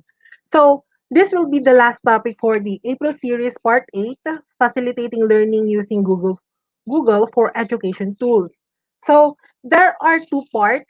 Okay, ito po yung outline ng topic ko. pinakaano ko talaga, hinat ko na po talaga siya kung ano talaga importante. Naka-focus po talaga ako sa team, which is how to facilitate learning using the Google productivity tools. So there are two parts of my talk. Number one will be a very brief introduction of Google Forms. Very short lang po. I will not go into details which mga different parts kasi po I know for a fact that YouTube, marami pong tutorials sa YouTube na available. But then I'll give you a very brief introduction of Google Forms. And lastly will be my part two, the la demonstration on how to integrate and use Google Forms specifically in teaching learning process. So basically, I am sharing with you, I'm being honest, I am sharing with you this topic through my experiential learning with the help of the Kaagapay Teacher Support. And I'm very proud under the mentorship of Sir Franco that who helped me gain a new ICT skills and helped me become a Google Certified Educator Level 1. So, upon, konting ano lang po, konting story lang po, upon passing Level 1 examination, ito po yung naglalaro sa isip ko na last December 2020, nung naipasa ko yung Level 1, ang daming tumatabo sa isip ko na questions like, how can I use and apply these new ICT skills? I have 3-year license being a Google Certified Educator in my profession. Paano ko siya magagamit in my profession?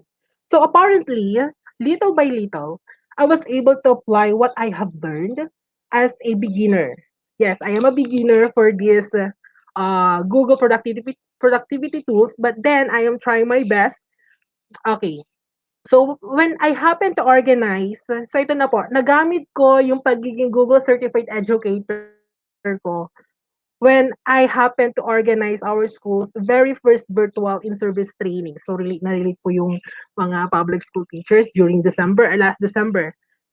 Then, natutunan kong gamitin si Google Meet. Yes, I know na meron ng Google Meet before, but then, since nagiging Google Certified Educator ako, mas naging familiar siya sa akin yung Google Meet.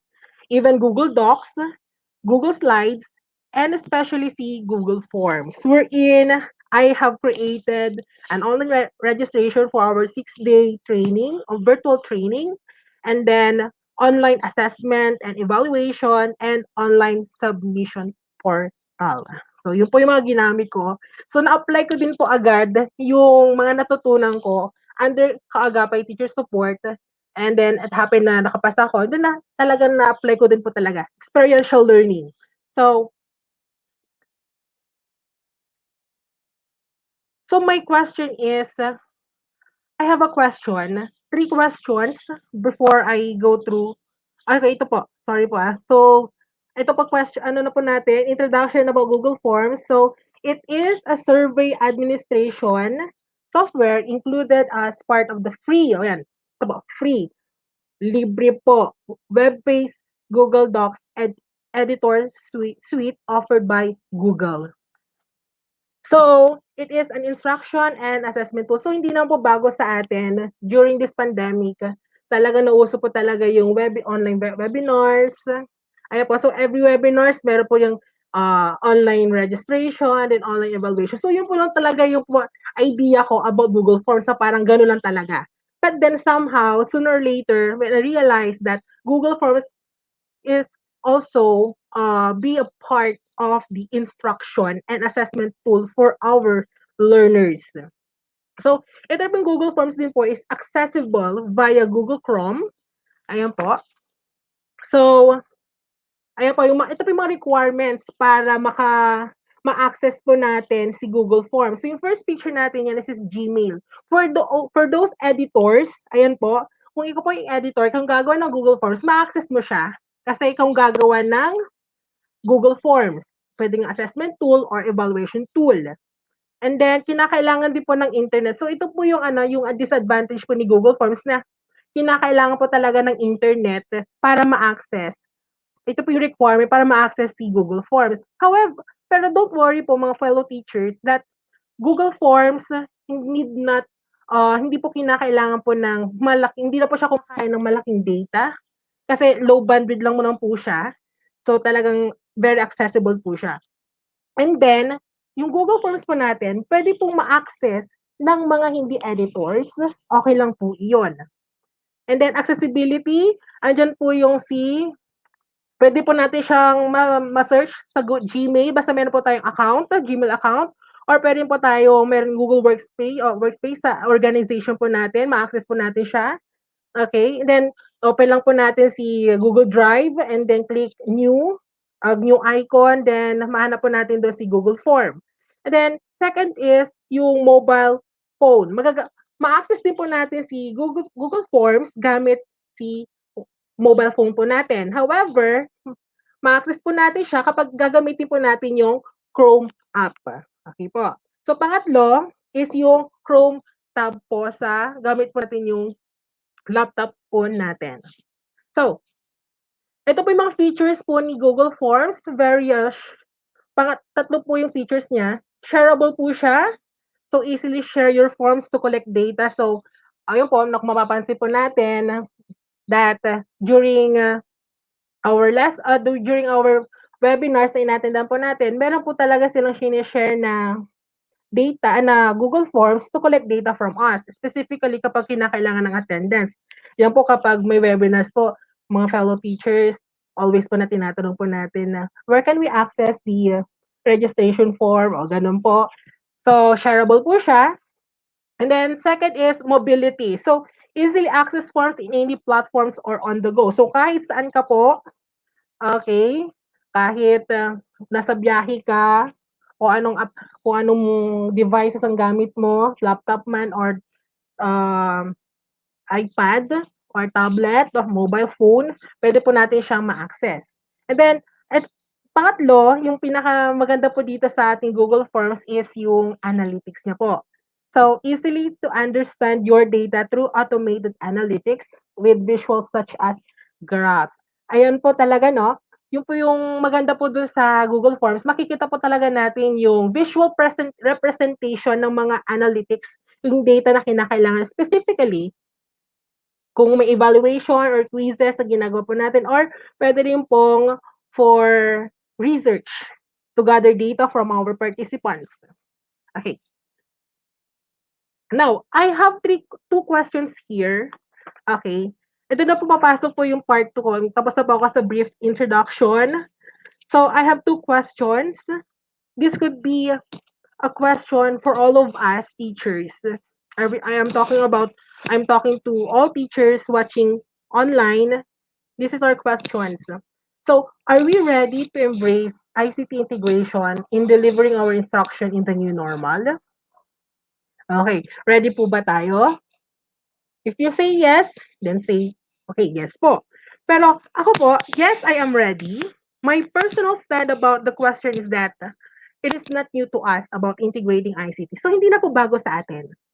During 4 years ko na po sa public school, lagi ko na po naririnig po yan. Okay? It always been a part of our instruction. We are using that already.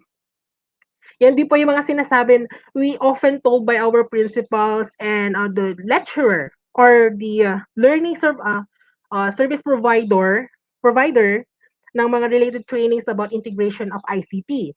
So about this integration ICT. So however, I think because of the new normal, I think I am responsible.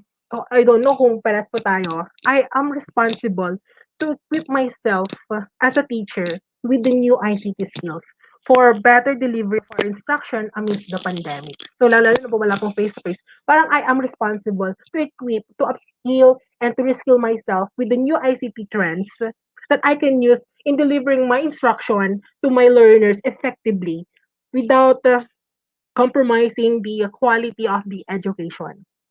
So, second question is, ito po talaga yung focus po natin. For those teachers, alam ko makaka-relate po kayo dito sa tanong na ito. How are we going to use and apply this productivity tool? I'm talking about Google Forms specifically to facilitate our instructions. Okay, that's our questions. So, I'll give you 1 minute. Ano po ba? How are we going to use and apply this productivity tool to facilitate our instructions?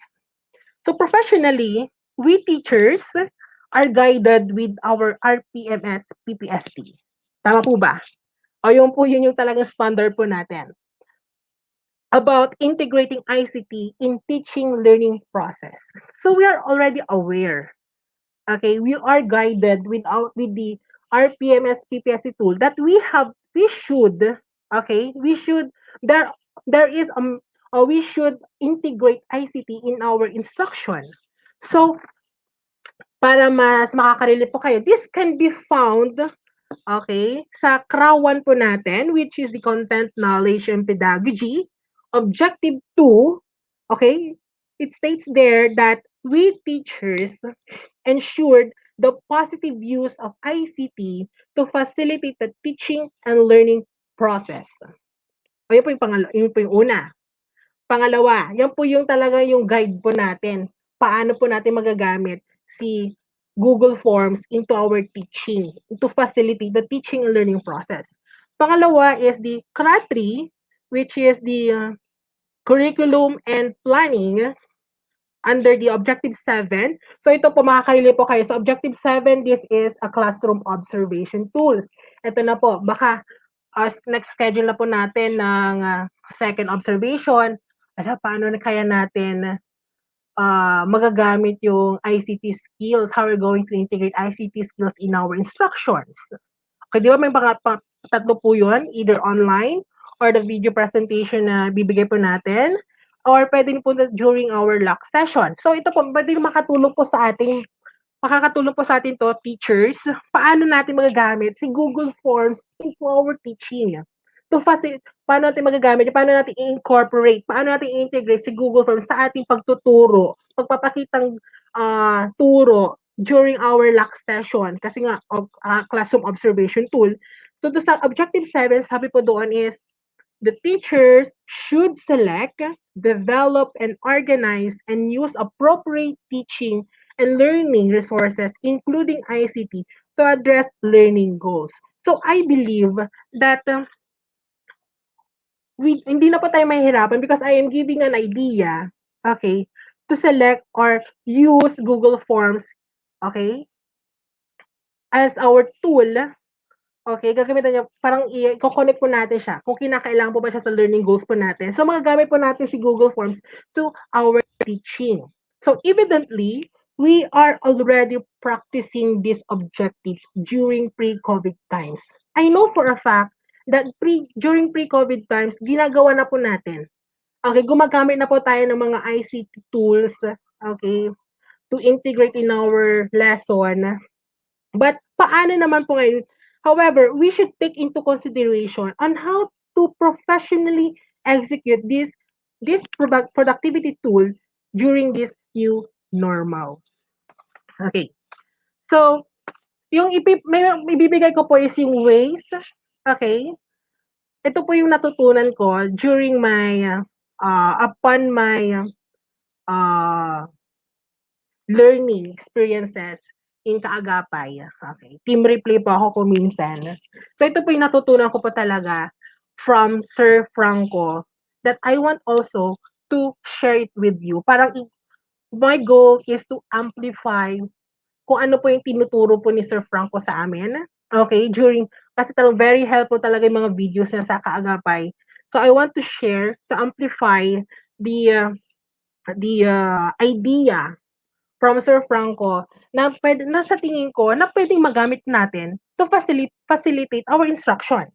So, una, so these are the ways in designing Google Forms to facilitate the TL process. So, my presentation is inspired by Sir Franco. Thank you, Sir Franco, for this idea. Thank you. I am using my talent to amplify what you have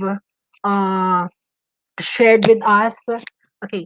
So ito po, yung mga icon po akong nilagay para lang ibigay yung appropriate lang po, para i-visualize po lang, visual representation of what I am trying to say.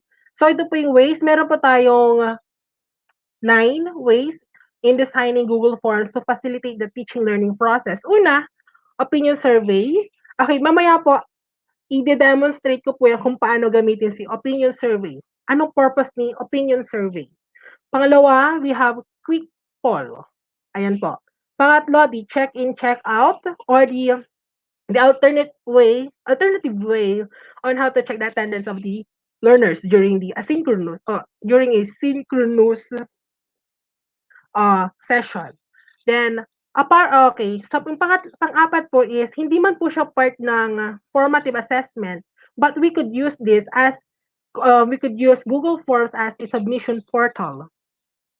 Then panglima is yung HyperDocs. Okay, de-demo ko po yan mamaya after this. And then we have rubrics. Okay, online rubrics, pwede po natin magamit si Google Forms bilang tool po natin para parang ita-transfer si rubrics, printed rubrics natin into Google Forms. And then we have the auto-graded quiz. I know some of you have already done this, but I want also to show it to those who are new to this Google Forms on how to use Google Forms in facilitating teaching learning process. And then we have the flipped classroom. I know kung napanood nyo po yung one of the the videos of the kaagapay teacher support. It shows there that Google Forms can be used as an alternative for flipped classroom. And then lastly, we have on how to create your own adventure. So we are giving freedom to our learners which lessons they want to learn or to explore. So yan po yung mga ways in designing Google Forms to facilitate the teaching learning process. So allow me to demonstrate on how to use, on how to create, on how to design these ways on how to facilitate the teaching learning process using the Google Forms. Okay. So we have opinion survey. Okay? So sa opinion survey po natin is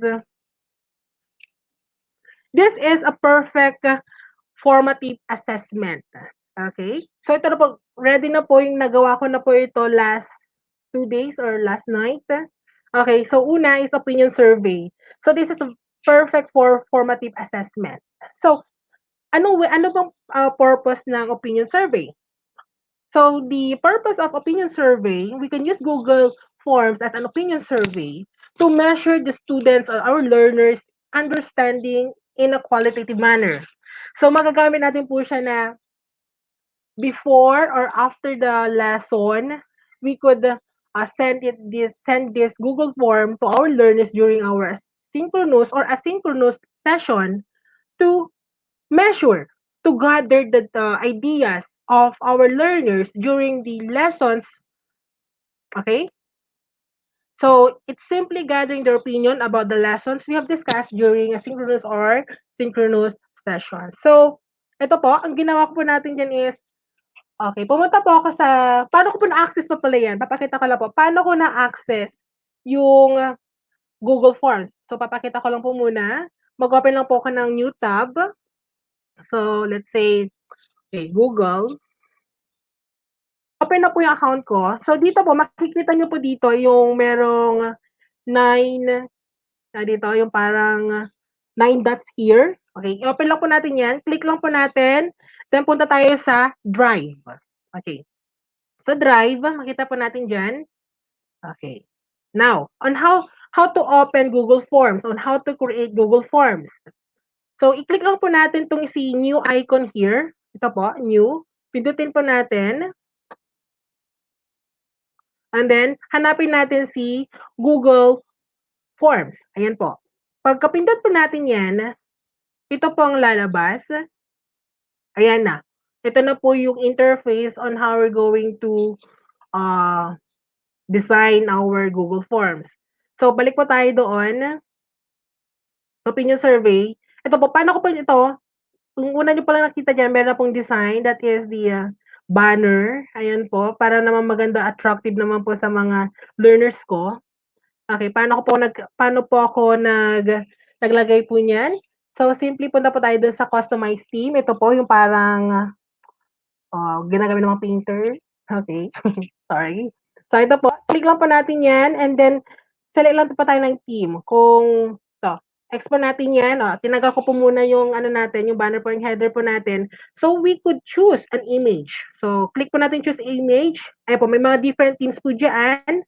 Marami pong pagpipilian. Okay, pwede po tayong mag-upload, mag-browse sa internet, or pwede rin po tayong photos na may available na into our account. So, yung teams po natin, balik ko lang po, ito napili ko. Okay. So, pagkapili po natin nun, so, click natin insert. Okay, so meron na. So from that, paano gumawa nito? So kailangan po natin ilagay po yung title nung bahala po tayo kung anong title ilalagay po natin. And then we have to make sure na dito po is ilagay po yung full name, pangalan. And then dito sa question type, short answer lang po. Okay? Sa question type, we will we will choose the short answer. Okay. So short answer na yan, pwede na po nilang encode encode yung pangalan po nila. Then, itagod lang po natin itong part na to, yung required, may word na required po dyan, itagod lang po natin yun para hindi po nila ma-skip at kinakailangan po talaga nilang i-fill out yung part na po ito. Now, kung gusto niyo na po magdagdag, okay, naglagay po ako dyan ng question. Ito lang po, one question lang po since I am teaching pre-calculus. I'm a math major.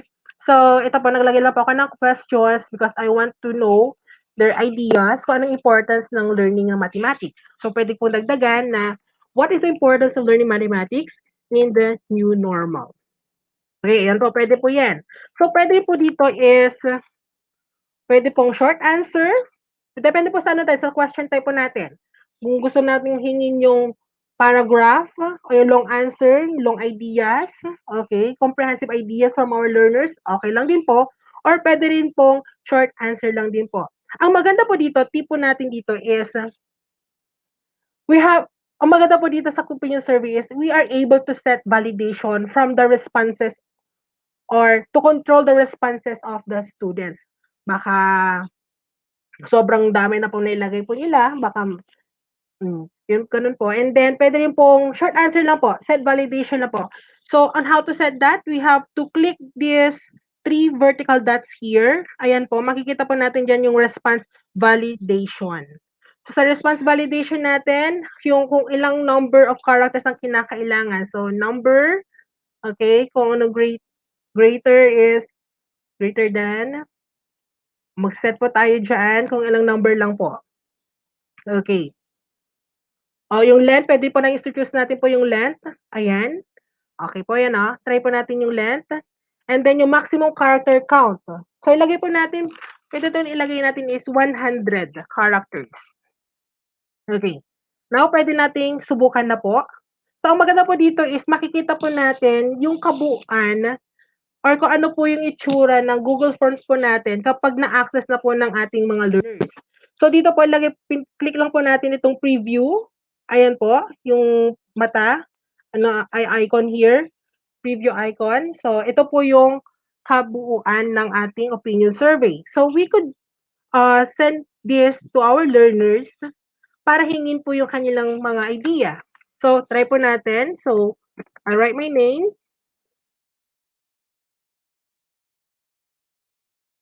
And then, what is the importance of learning mathematics in the new normal? So, since 100 characters lang pang kinakailangan is, kapag,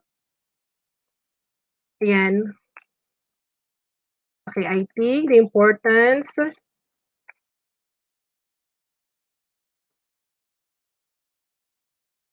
mathematics in the new normal.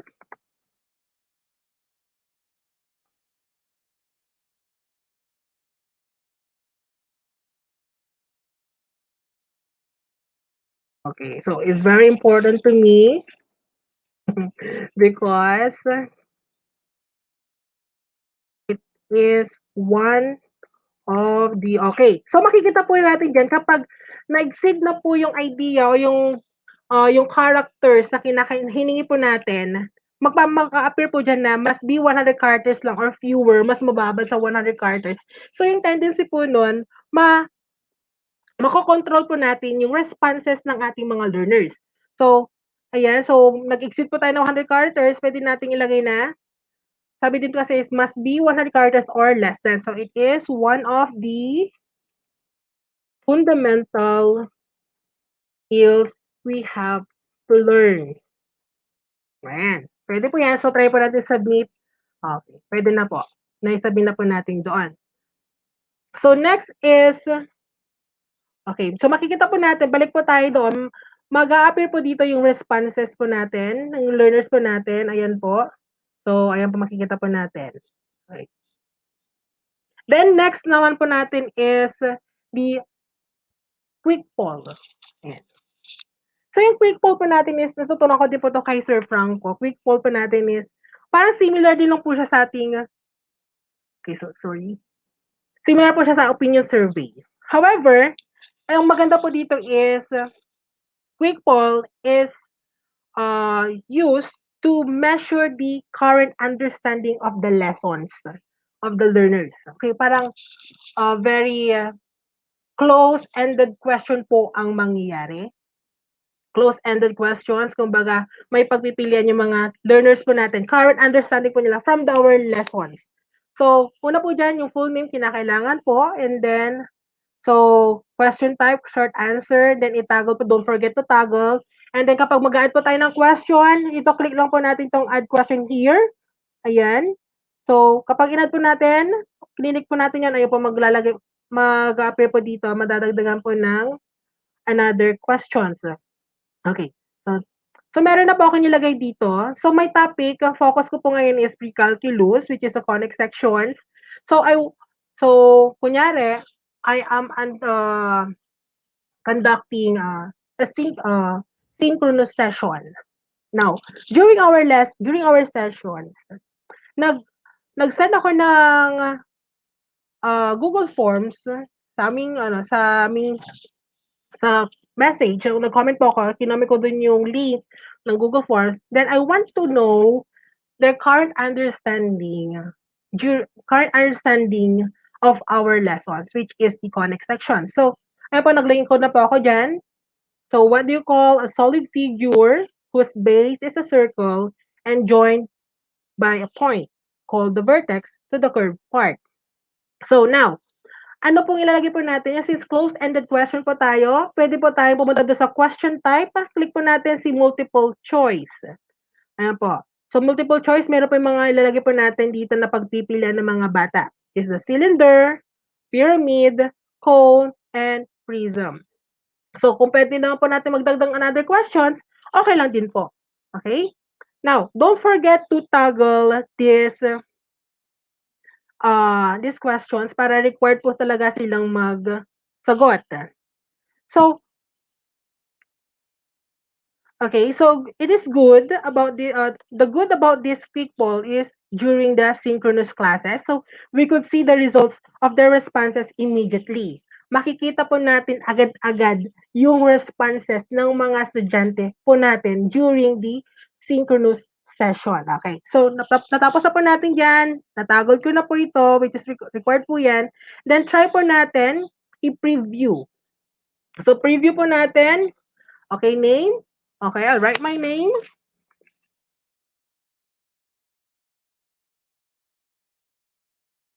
Yan. So, what do you call, okay, so ito na po yung kabuuan na makikita ko as a learner. So, I'll write my name and then I'm going to answer this question. So, this question, okay, so we have code. Submit.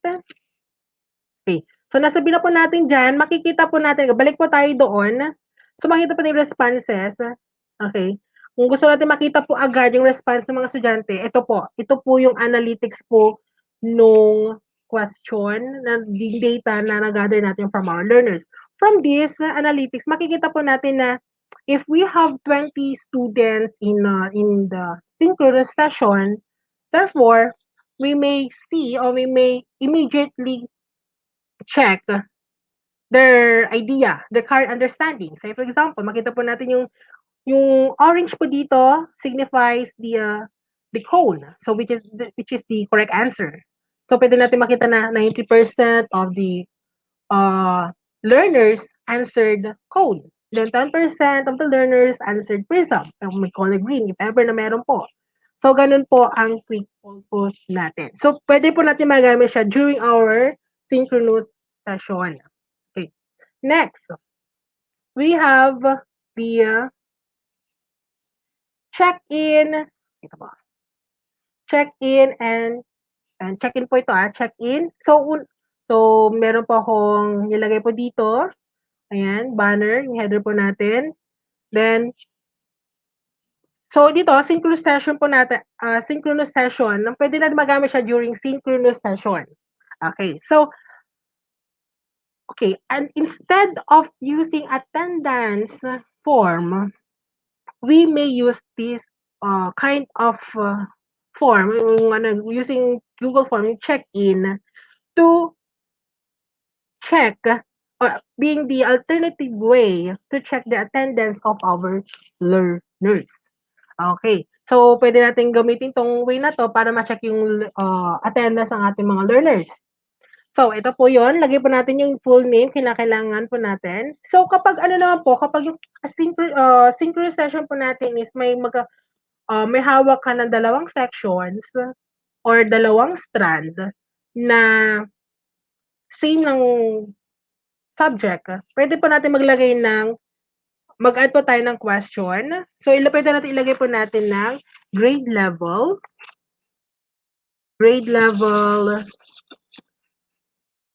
slash section. So, pwede po natin ilagay ng drop down. Ayan, sa question type natin.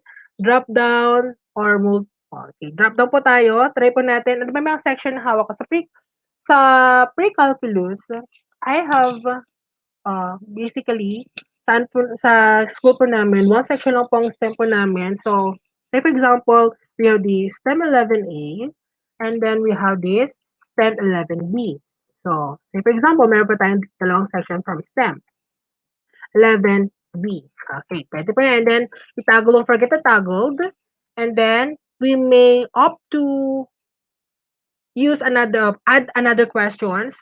What are your learning expectations in our current lesson, conic section? So, what are the learning expectations in our current lesson, conic sections? So, bago sila mag-start, pwede na po natin ibigay po itong check-in. So, don't forget to toggled. And then, go na po tayo sa preview. So, preview, okay, let's try.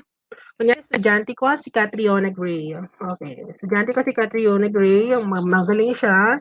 So, from STEM 11B siya, yan. And then, what are her learning expectations in our current lesson? So, say for example, my expectation in learning conic section is, okay, let's see. My expectation in learning conic section is impactful. Ayan. So, for example lang, impactful, and to see situation with the silver lining. Okay, situation with the silver lining. Okay, silver lining. Okay. So, sabi na po natin, okay. Now, pwede pong check po natin responses. Okay.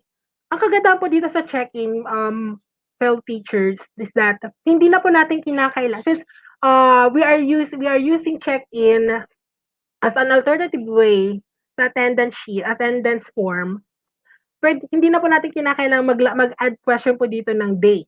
Because it automatically generates Google Sheets. Yung Google Sheets na yun, makikita po doon, magre-reflect po doon yung time stamp po nila, yung date po nila, kung kailan po sila pumasok o anong oras sila pumasok sa synchronous session. So, dito po, punta po tayo sa responses.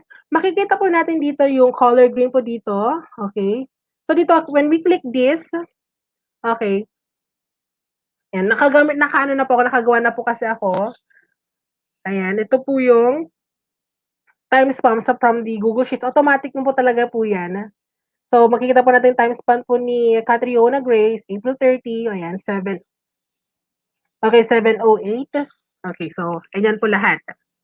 So, gano'n po, hindi na po tayo mahihirapan na i-check yung time or day kung makikita rin po natin na baka late na umattend yung yung ano po natin, learners. Ganun po. Okay, next, we have, of course, kung may check-in, meron po tayong check-out. So, it is our way din po to check their attendance after our session.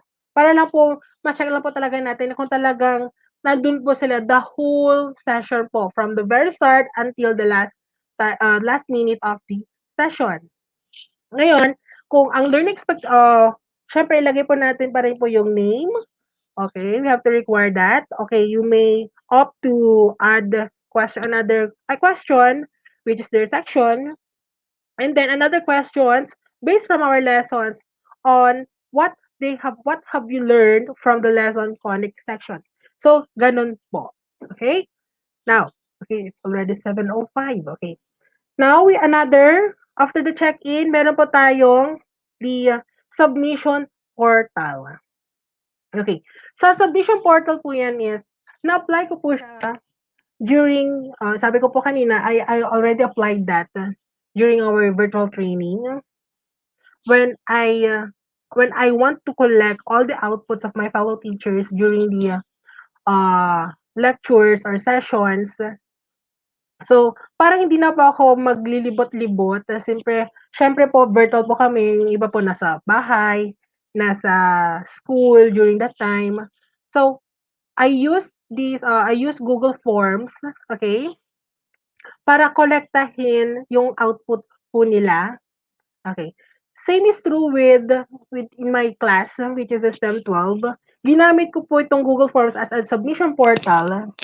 Okay, since sa DepEd po kasi sa school po namin is modular imprint po sila. But then, since I am also teaching related related research subjects.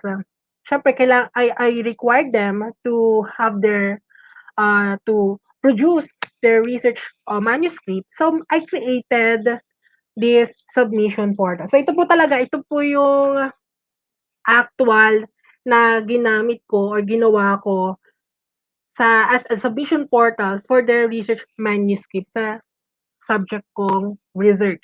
Okay, so dalawang hawak ko po is STEM 11 and STEM 12. Okay, so I am teaching practical research 2, the inquiries, investigation, immersions, and even research capstone. And then research in daily life 1. Now, since sa STEM 12, they're graduating, ako po may hawak po ng mga subjects po nila. So, ang ginawa ko, as a teacher, okay, hindi ko naman ako pahirapan yung mga estudyante ko. So, ang ginawa ko, since I am their subject teacher in that 3 subjects, related research subjects, I opt to require them just only one research output. Yun lang po. Okay, so ito ginamit ko po sa kanila. So before that, sinabi ko na po sa kanila na okay, they have to send their output. Hindi na po nila kinakailangan pumunta ng school because I'll be the one to print that output and then ibibigay ko na lang po sa kanila yung corrected output po nila. So ito bang ginawa ko, syempre po mga learners po yung mga bata pa po. So I want to create or design a submission portal which is attractive naman po sa eyes po nila. So, yan po, pinili ko pong banner. Tulad po nung, pili lang po tayo sa customized theme po natin. Or pwede rin po natin palitan yung color if you want. Okay. So, so title po ng aking submission portal is the Afon STEM Research Online Submission System. So, I have this description. So, this will be the official link to be used in submitting research output. So, ito na po talagang gagamitin po natin from the rest of the until 4th quarter po for their submission of their output. So, yan, this one is logo na ginawa po ng estudyante ko last year. Okay. So, dito, nilagay po namin dito, pinalagay ko lang po dito yung research title po nila, which is the short answer lang po. And then, add another, since dalawang section po, dalawang grade level po yun, STEM 11, 12, STEM 11, then STEM 12. So, yun po yung grade level. Pipili po sila drop down, using drop down. And then the other one is, syempre, they have to include their research members, even the name of the research leader. So, they have to fill out. And then this one is another, mag-add po tayo, is yung isasubmit na po nila yung kanilang output. So, ang kagandahan po dito yung is hindi man po ito yung even though it is not directly assessment, but it is an assistance in submission their output. So parang ito collecting their outputs of the learner. So we could actually duplicate of the form if you have number of sections. So ganun po talaga. Kung meron po kayong another section, we have para hindi po magulo, kung nag-handle pa po tayo ng fumes, gas, EVL, pwede rin po. Pwede po natin i-duplicate itong forms use by just click by just clicking this icon, yung vertical 3 dots po dito.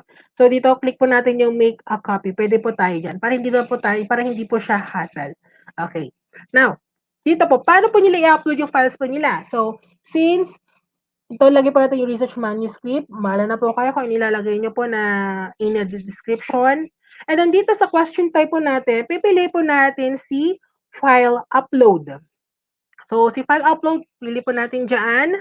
Okay, piliin natin. And then, kung ang gusto nating kung ang output ng mga estudyante natin is video presentation, pwede rin po. We will allow only specific file types. So, pwede po tayong ilagay natin dyan. Click po natin, itoggle po natin ditong part. Ano po ba yung specific file types na kinakailangan po natin?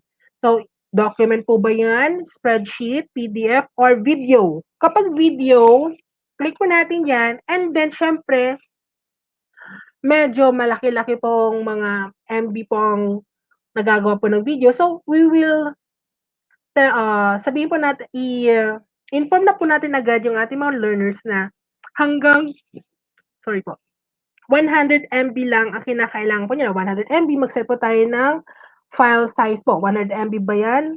Or pwede rin pong 1 gig. Better, wala pong problema. And then, pwede pong 1 MB lang din po or 10 MB. So, 100 MB kung video po yun. So, since ito po, allow only specific file types. So, I need the document lang po. So, pinili ko po yan. And then, maximum number of files. So, para hindi po tayo mahirapan mag-check, kahit isang file lang po ang kinakailangan po nilang i-submit. Doon na po lahat. And then, itoggle po natin. Don't forget to toggle. Okay. So, ito po yung kinalabasan po. Yan, responses mga estudyante ko. Ayan po yung mga research title po nila. So, mga 7 responses. So, dyan po, makikita po yung analytics po niyan na, okay. So, yung 71.4% ang nag-submit, then 28.6%.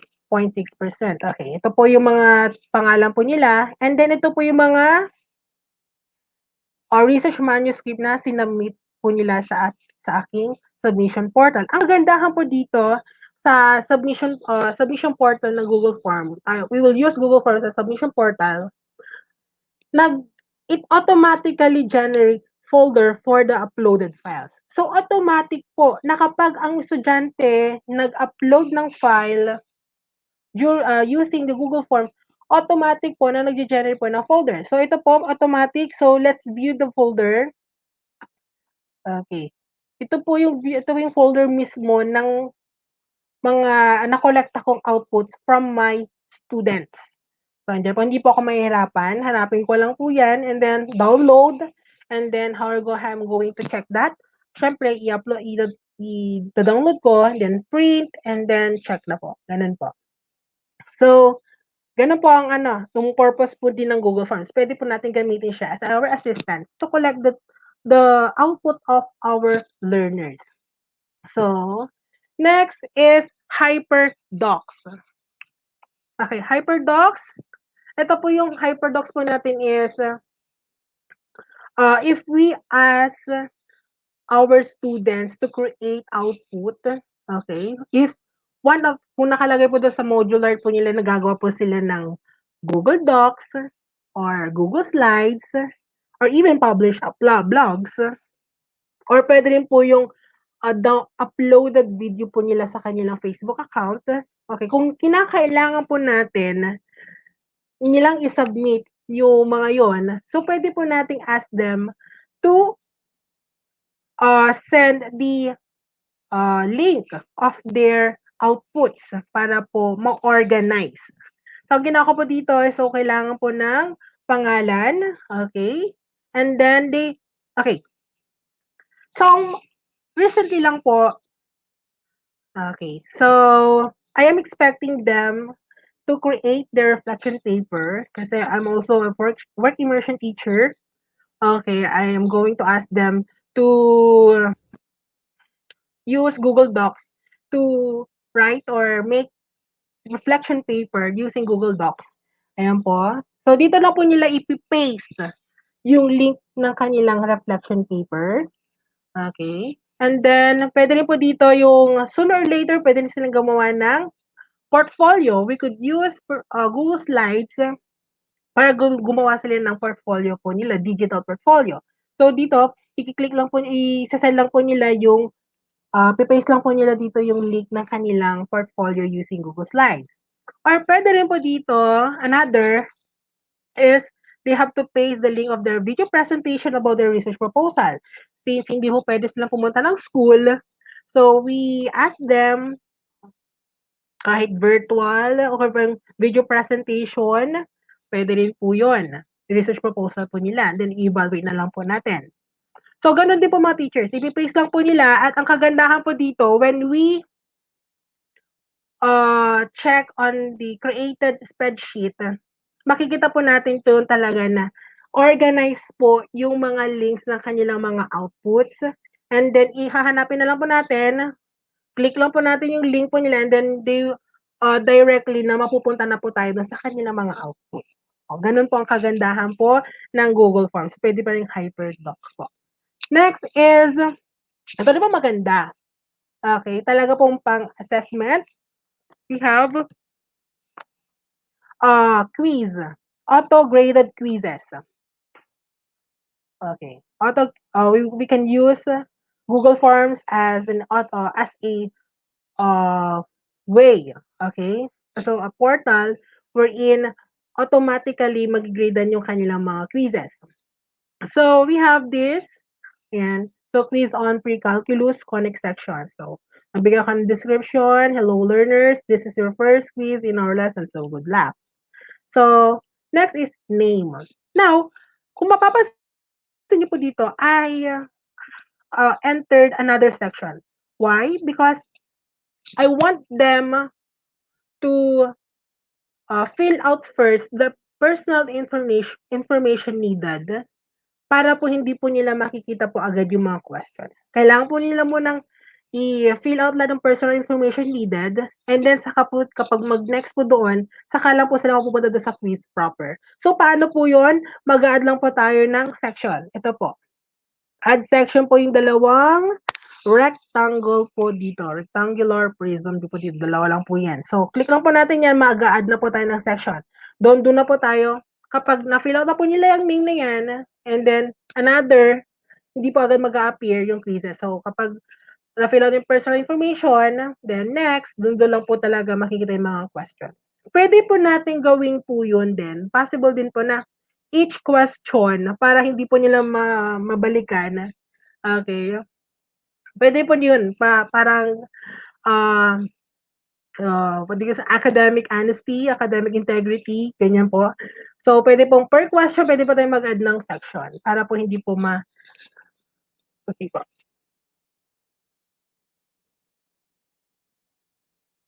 Okay. So, ito po yung question. I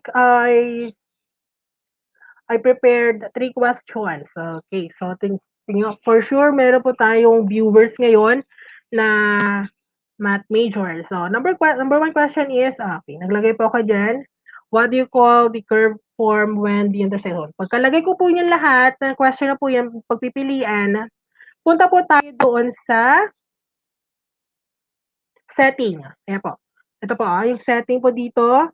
Pag-click po natin yung setting na yan, punta po tayong general. Okay, pwede po tayo mag-collect ng email nila. Okay, click po natin yan. And then, since our students, wala naman po silang, we don't want to restrict the users only for the Department of Education. So, i-uncheck lang po natin ito para at least pwede po nila ma-access kasi nga wala na po silang debit account. And then presentation, okay, pwede po nating shuffle question order, no problem po. Click lang, i-check lang po natin. And then we have quizzes. Punta po dito sa quizzes, and then itagol po natin dito. Ganito po ang mukha bago po natin siya matagog. So, quizzes, itagol po natin just to convert our forms into quiz. Ayan. So, click lang po natin, release grade immediately after each submission. So, kapag nasubmit na po nila, makikita po na nila agad yung score po nila. So, respondents can see, okay, missed questions, of course, correct answers, and then point values. So, po yung makikita po nila after viewing their results. So, click save po natin. So, let's try. So, try po natin. So, click the preview icon. Okay. So, let's collect. Okay, yung email. And then yung name. Okay. Okay, so next. So, quiz proper. Okay, say for example. So, we have, what do you call the curve form and the intersection of plane and double right circle cone? Okay, generator of the cone. Okay. What do you call the curve form when the plane is cut in and parallel to two generators for the cone? So we have hyperbola. Then what do you call the curve form when the plane is cut and it's not parallel to any generator of the cone? So ellipse. So okay, submit, click submit. So dito po makikita po na agad po nila yung kanilang score. So click view score. Ayan po, 2 over there. So may mala. So makikita po magkakaroon po ng feedback sa estudyante, makikita po niya po agad yung result. So, dito, as a learner, makikita ko agad na, okay, number 1, mali ko pala. So, the correct answer is conic. Okay, so may immediate feedback po yan. Okay. So, ganito po, hindi ko po naipakita kung paano naglagay po ng answer key. I'm so sorry. Balikan po natin. Okay. So, kapag na-click po natin yung na-convert natin siya into quiz, ito po mag-a-appear. Meron po ditong answer key na po agad per question. Ganun po. Before converting the Google Forms into quiz, wala po ito. Pero kapag natagol na po natin yon nasa into quiz, mag-a-appear po yung answer key. So, click po natin yung answer key. So, pwede pong ilagay, so I click connect because that is the correct answer. And then, pwede po tayo magka-point kung ilang points na po ang katumbas po niya. So, 1 point or 2 points. So, it's up to us, teachers. And then, ang kagandahan po dito is magkakaroon po na, okay, ganun po, pangalawa. Okay. Ganun din po. Click lang po natin, answer key. The number 3, ganun din po, mag-click lang po ng answer key. Now, after that, pwede po tayong maglagay po ng feedback. Ito po ang maganda po sa quiz po natin. We can create an automatic feedback. Okay, so done na po tayo dyan. Automatic feedback po natin. Paano po tayo magbigay po ng automatic feedback? Kapag mali ang sagot ng estudyante, meron po tayong message. Kapag tama, may message din po. So dito po, pwede po tayo dito sa vertical. Click po natin yung question. And then, meron po tayo dito sa vertical 3 dots. Click po natin. And then, punta tayo dito sa description. Okay. Tama ba yun?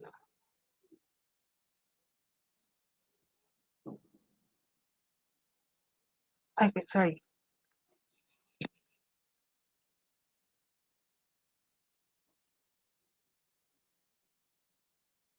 Okay, so answer key. Ay, ito po pala, sorry. Feedback, punta po tayo doon. And then, edit po natin. Ayan po, add feedback. Sorry po. So, incorrect answers. Kapag incorrect po ang sagot po ng mga ating learners, pwede po lang sabihin na, thank you for trying. And then, kapag tama naman yung sagot nila, we could type, great job. And then, save. Sorry po. Then, click done. Ganun po ang pagbibigay po ng feedback. Upon converting our Google Forms into to quiz, right? Answer key here, and then we could immediately write a feedback for the correct answers and the incorrect answers. Okay, next is Okay. Rubrics. Okay. So, pwede po itong rubrics. Tayo lang pong gagawa po dito sa rubrics. Okay. I-evaluate po natin yung output ng mga estudyante po natin. So, ang hassle lang po kasi nga, ilalagay po natin lahat ng mga pangalan ng ating mga estudyante. Okay, so nagbigay po ako ng apat dyan, si Juan de la Cruz, Sushmita Sen, Catriona Gray, JB Biano. So, apat na estudyante using the question type drop down. Okay. Now, nag-add din po ako. Now, so, honestly, nagpagawa po ako ng resume and then application letter. So, yan, resume. Paano po tayo magawa ng rubric? So, do sa question type, click lang po natin si multiple choice grid. Ayan. So, ang maganda po dito sa ating rubrics, pwede pong maglagay po tayo ng qualitative feedback, qualitative result. Pwedeng poor, satisfactory, very satisfactory, very good. Okay, pwede rin po excellent, perfect, ganun po. Pero dito, since sa row po natin, yan po yung mga criterion. Okay, so we have content of the resume, layout, then style. So ano po, kung paano po siya gagridan? Doon sa column, okay, lagay po ako ng 1 point, 2 points, 3 points, then 4 points, then 5 points. Ganun po. So, don't forget to toggle. Then sa application letter, ganun din po. Okay. So, try po natin, preview. Ayan. So, thing. Okay, so, Juan de la Cruz, yung out, okay. Check po natin yung kanyang output ng resume. Okay, yung content, 4. Layout, okay, 4. Then, style, 4. And then, application letter, so 4, 4, then, expression, 5, pwedeng submit na po. Now, ang maganda po dito, teachers, is that since tayo lang po yung may access po nito, pwede po tayo makapag-submit ng another response. Okay, ganun po. Another response naman po kung kaninong po output. Okay. So, paano po yan? Punta po tayo doon sa setting. Okay. Paano ba tayong kung for the another response, multiple response, click lang po natin si setting and then i-uncheck lang po natin si limit to one response. Ayan po, i-uncheck lang po natin. Yan, limit to one response para po hindi lang po isa lang po ang kinakailangan po natin gawin. So dito po, pag i-uncheck po natin yan, so we could submit a multiple response from the Google Form, using the Google Form. Okay, save. Ganun po. So, yan po, automatically din po na magkakaroon po ng, ayan, check po natin responses, ayan po yung analytics niya. And then, automatic po na meron po tayong Google Sheets na ma-generate. And then, kapag gusto nating i-summarize, isa lang po natin using the autocrat, mag-add-ons lang po tayo. And then, using the autocrat, then pwede na po natin i-send yung summary po ng kanilang result of their outputs. Ganun po. So, 7.8. Next is, after rubrics, ito na po maganda po rin po, is the flip classroom. So, ang maganda po din sa flip classroom is, we could use this as both instruction and then formative assessment. Okay? So, pwede ba natin gamitin yan during, during asynchronous session. So, kapag wala pa tayong online discussions or online session, pwedeng gamitin po natin si Google Form as our flip classroom. So, paano? Ganun din po pa rin po. So, flip classroom, lagay po natin yung topic, conic sections. Okay, conic sections. And then, don't forget to write their names and then their grade level. Okay, or strand. Now, so, nag-add po ako ng section. Okay. Nag-add section ako. Section 2, I put here a video about conic sections na panonoorin po nila o panoorin ng aking learners. So, paano po tayo mag-add po ng video? So, we have add video po ito. Click add video. Okay. Okay, so for example na lang po, delete ko lang po ito. Delete ko lang po itong video na to. Okay. So, paano po tayo mag-add po ng video? So, click add video here. Ito po, yung parang kamukha ng icon ng YouTube. Add video. Okay. And then, select video. Video search po tayo. So, conic. Mag-search lang po ako sa YouTube. Introduction to conic sections. Okay. So, for example, ito po yung napili ko. Since ang attention pa ng estudyante pa, hindi po natin kinakailangang mag-send po ng formula po. Honestly, I don't want na hindi po ako bibigay pa ng video na super long, 1 hour. Enough na po yung mga 5 to 20 minutes is already enough. Okay. Kasi po panonood naman po natin before po natin isend po sa kanila. So, pagka-select po natin yung video na to, say for example, then click select. Ayan po. Kung mapapansin nyo, medyo maliit. Kung ganyan na ganyan po lalabas. Sorry, excuse me po.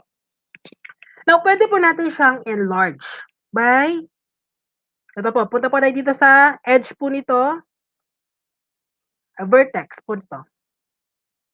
Ito po yung pointer dito. I-drag lang, ano po natin, enlarge lang po natin. Okay, ganyan po. Malaki na po yan. So, syempre maglagay din po tayo ng title video. So, we have introduction to conic sections. So, kapag na-access na po nyo ng Google Form na to, pwede na po nilang panoorin itong video po nito. And then, after that, pwede po mag-add ng question, formative question regarding sa video na pinanood po nila. So, we have, which of the following objects can be classified as a circle? So, question type niya is multiple choice. Pwede rin po. Or pwede rin po natin ilagay na, kung question, okay, multiple choice, planet, okay. So, papipilian po, which of the following objects can be classified as a circle? Planet Earth, orbit of the planet, basin, or ring. So, don't forget to toggled. Okay. Kung meron na po tayong idadagdag na question, okay lang din po. Or pwede po yung question po nila is, in your own words, describe conic sections. Ganun po, pwede pong ganon. Now, ang maganda po dito is, nag-add section din po ako to put an image. Okay, same process po tayo. Ito, pagkalagay po ng pagka-add ko ng section, another section, image 1, so identify the following curve. Ang description niya. Then, click lang po natin tong icon add image. So, pagka-add image natin, ito po yung lalabas. Okay. So, in-snip ko po siya from the modules. Okay. So, from that picture, I added a question regarding sa picture na nilagay ko. So, add question ko is, what curve does the image 1 represent? So, multiple choice, yan po yung circle, parabola, ellipse, and then hyperbola. And then, don't forget to toggle para required po ang estudyante po natin na sagutin. Then, another section, okay, click po na add section po natin. So, image 2 po naman. And then, pwede po tayo mag-add ulit po ng picture. Depende po sa atin kung paano po yung outline po ng Flip Classroom po natin. Pwede pong i-convert po natin yung modules po natin into Google Forms. Pwede rin po yung mga fellow teachers. Or pwede rin pong mag-add pa po tayo ng more videos for them to for further information. Or pwede rin po yung videos po natin is coming from us. Okay? So, itong sa image 2 po natin, I uploaded picture again. In-enlarge ko po siya. And then, follow-up question for formative assessment. What curve does the image 2 represent? Okay. So, toggled. Okay na po.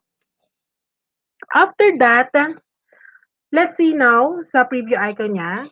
Okay, para makita po natin kung meron pa po tayong i-enhance, i-correct, or idadagdag. Or kung meron, naka-omit po ba tayo ng wrong spelling. O ganun po. So dito, lagay po natin is yung name po natin. Then grade level, example, STEM. And then click next. Okay.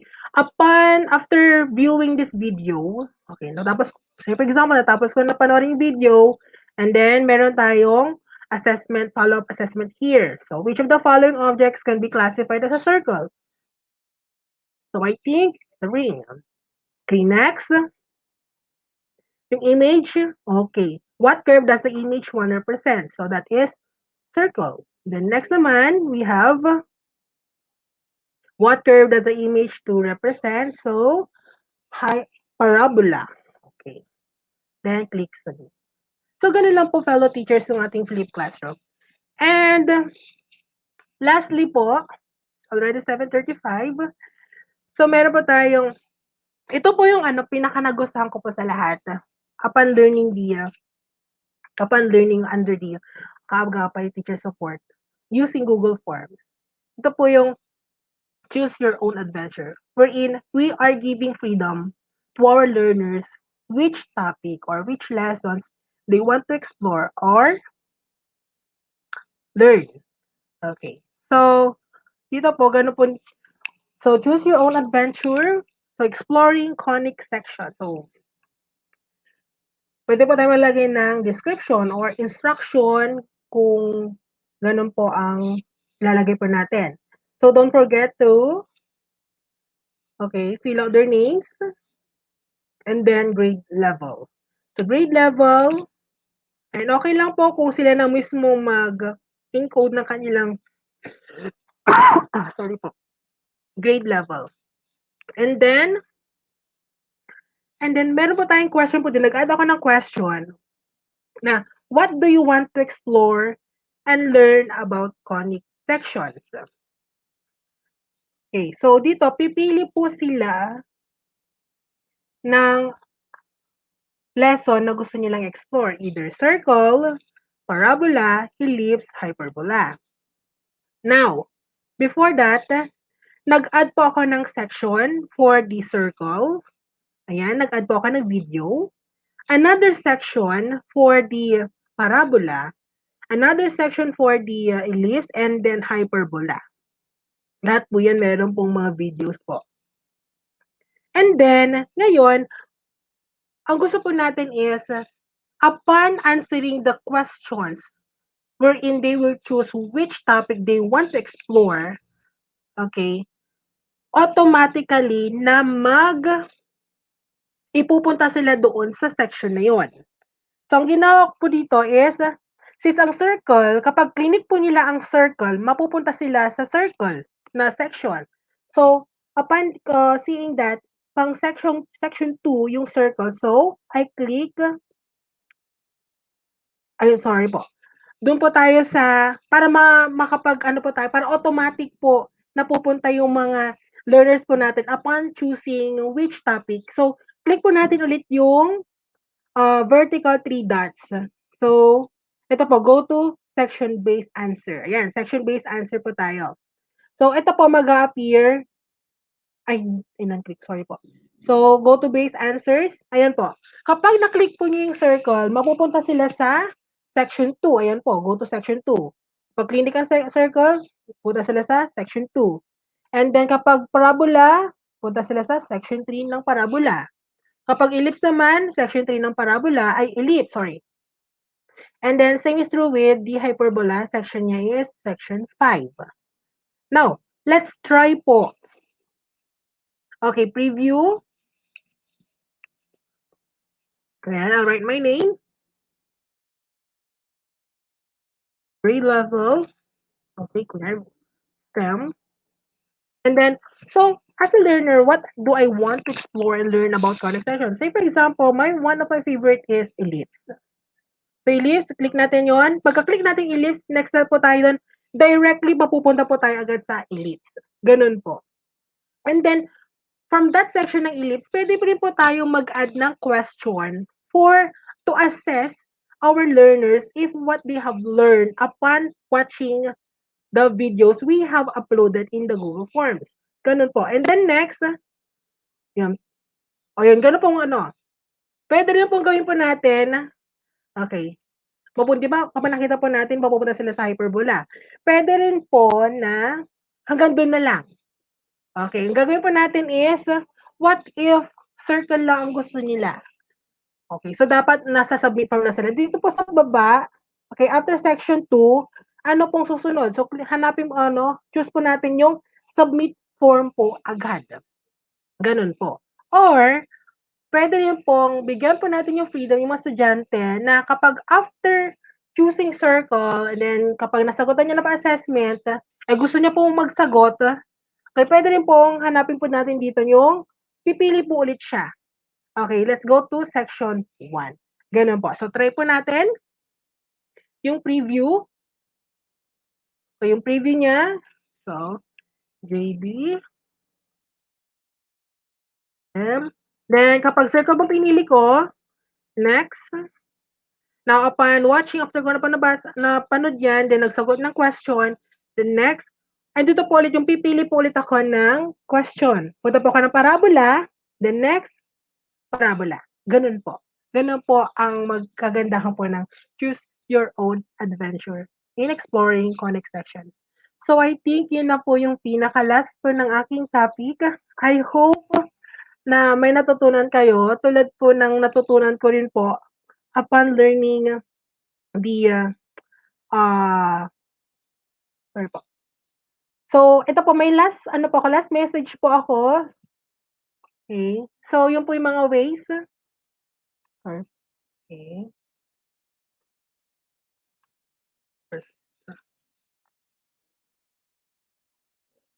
Okay. Wait lang.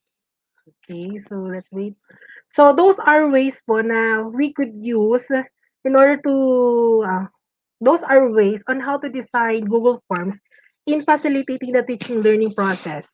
Ganun po. So, meron po tayong 9. Dito rin po yung natutunan ko from Kaagapay Teacher Support. So, opinion survey, quick poll, check-in or check-out, submission portal, hyperdocs, rubrics, auto-graded quiz, flip classroom, and create your own adventure. So, which kahit ano man po ang pwede pong gawin po natin yan for as long as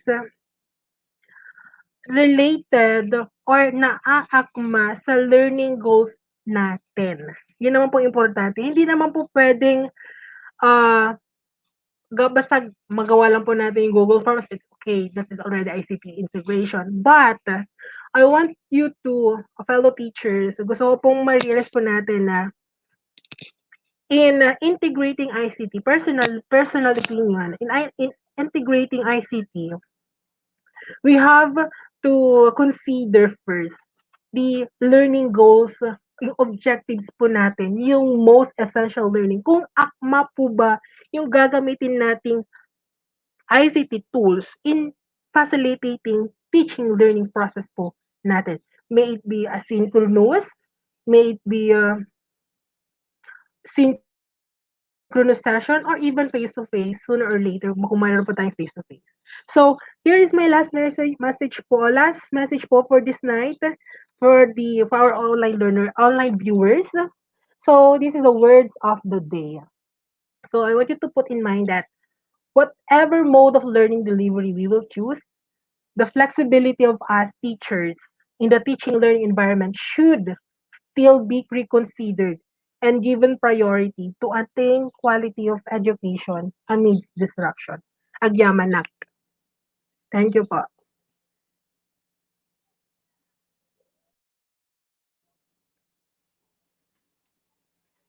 Thank you. Maraming salamat. Sir Jambi, Sir Teacher Frank, Pao, naiiyak na. naiiyak ako sa Naiiyak na si Sir background. Frank. May papaliwanag ko kung bakit TV-eyed ako, Sir JB, no? Teacher Pao, Sir Jambi, napaka-humble nung pagkakasabi ni Teacher JB na sana may natutunan kayo.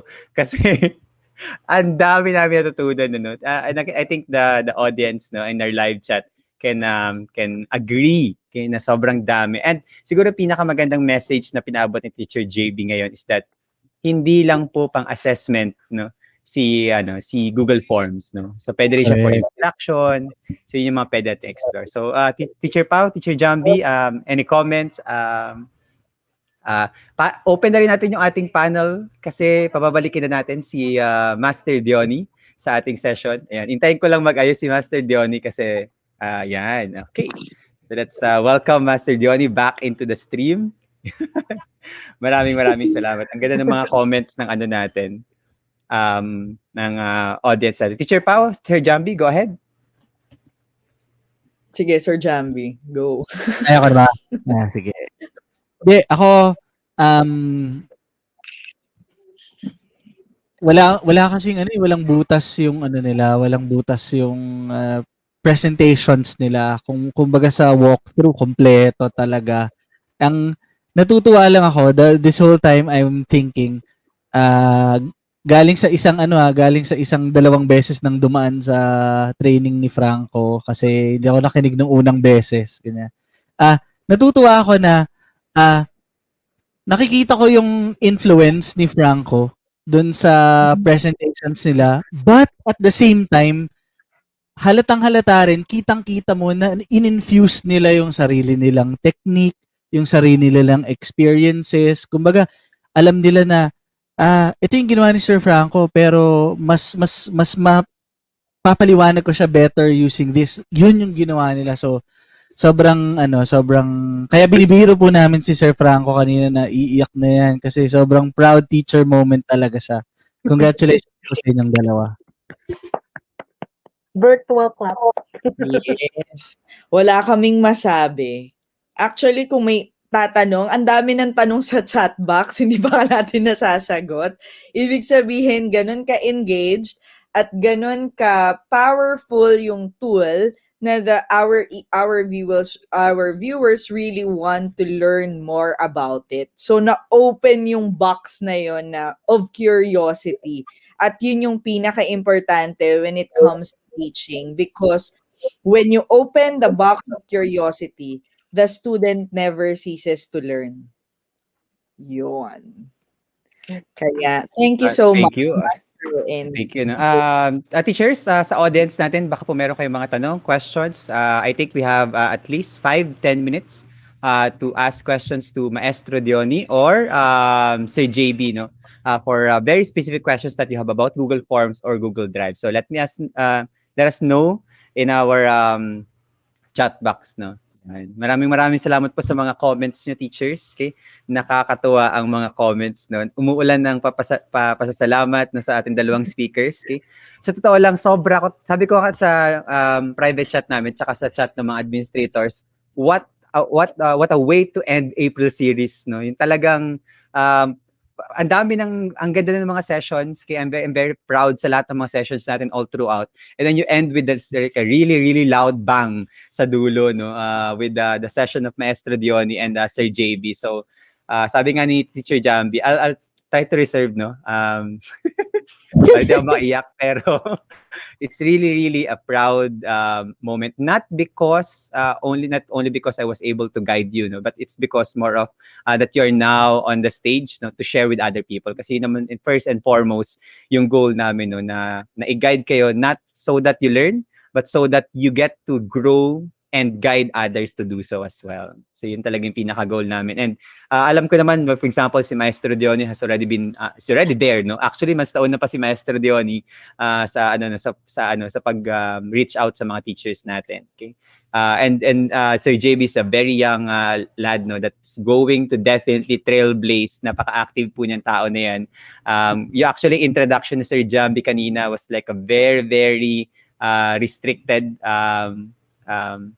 shortened, no, list of achievements of Sir JB, but if you see the achievements of Sir JB, sobrang very young pero still and yet very high achiever. So maraming salamat. Thank you, sir. Ako siguro Sir JB, and kasi wala tayong nakikitang questions, no. Yan. Yan, Sir Maestro Johnny, kailangan mo nang i-edit ang URL ng iyong YouTube channel kasi marami na nagtatanong. Let us, teachers, let me post that again in our live chat. Okay? I-edit na po yan ni Maestro Johnny. But again, you can always search as a channel, Maestro Diony, for his YouTube channel. Okay? And teachers, you will not be disappointed. No? Sobrang ganda po ng mga and I'm posting right now, okay, in our chat box, teachers, okay. Natuto You can rin po go ako kay to Sir that. Johnny sa mga videos niya kasi nag-team replay din ako. Yes, okay. At saka ang dali sundan, no? Ang dali sundan ng mga videos ni Maestro Johnny pag nakita niyo, teachers, no. It's really very easy to follow. Very viewer friendly. Yung hindi ka mararush, no, pagdating sa mga ina-explain niya. Okay. Ay, Sir Jambi, ayan na, tanungin mo na si Maestro Johnny. Doon sa question natin kanina. Ay, oo nga.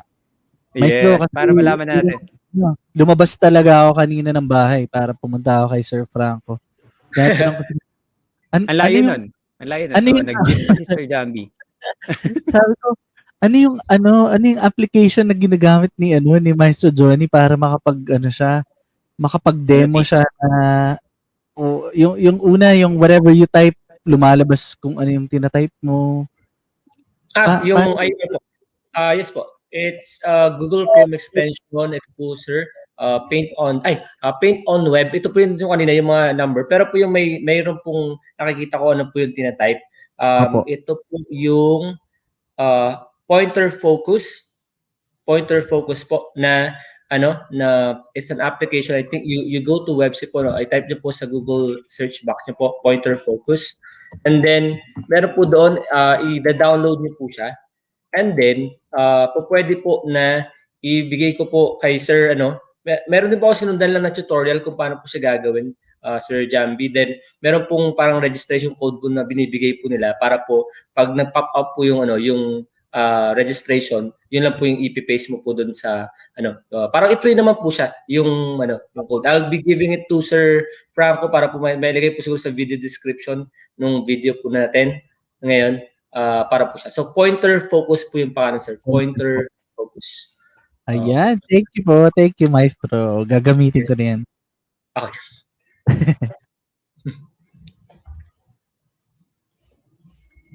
Paging Sir Franco. Go ahead. Ako nang hinahanap ko yung mga links, no, para ma-share natin sa mga teachers natin. Okay? Pero so far wala nang questions na teachers. I think the session is very clear. Siguro Sir JB and Maestro Johnny, a very short message siguro for the community. What you'd like to say to our community, a word of encouragement maybe, to uplift the spirits of our teachers. Yes. So una na po ako, Sir Franco. So sa akin lang po, lagi ko lang po pareho lang po natin na mga co-teachers natin. Lagi lang po talaga tayo nag-start from scratch or from beginner level. Wala naman pong pinakarap na master level na po agad eh. Kumbaga, basta nandun po yung passion talaga natin. Marami pong ways para po matuto. Napakadami pong mga co-teachers natin na nag-share din ng kanilang knowledge through the YouTube. As long as we want to learn, there are many ways to learn. Yun po. And let's keep on exploring. Let's keep on learning. Yun po. Yun po yung may share natin. Yan. Thank you, Maestro Johnny. Sir JB, go ahead. Sa akin naman po, 4 years into teaching profession po, we teachers, yung lagi pa ano pa tayo doon eh, tawag doon, we always considered ourselves as a learner. So everything we see, everything we learn is something that we should flourish pa talaga. So when I decided to follow the kaagapay teacher support, because I really want to learn new skills. Kasi I knew for a fact that sooner or later we will be embracing po talaga yung talagang technological advance talaga na pagtuturo. So, if we love to teach, then we should keep ourselves to keep on learning. Ganun na lang po. So, sa mga online viewers, my fellow teachers who are watching there, yun po. Learning is a good process. Maybe it may be painful, but then At the end of the day, very ano po yan, worthwhile po talaga. So marami pa po talaga akong kailangang matutunan and preparation for the Google Certified Level 2. Kasi ang dami na po Yes. nakapasa. Na-pressure, no? Kasi Maestro madami na. But Nagsimula kay Maestro Dion. Maestro Dion is our first Google Certified Educator Level 2 from the community. And we're very, very proud of him. Followed by other more teachers, no? We have Sir Joseph Educado, Miss Raima Sali. Yesterday lang, no? ang Sir dami na Maestro po Dion, agad. Sir JB, si Sir Alvin Puertes Oo already nga po. passed his examination. So, Dapat padami na. within this Okay? domain. Ang ating, yes. So, Teacher Pau, I think they already gave their message. I think we can proceed with our recognition to recognize their contribution of our speakers for today.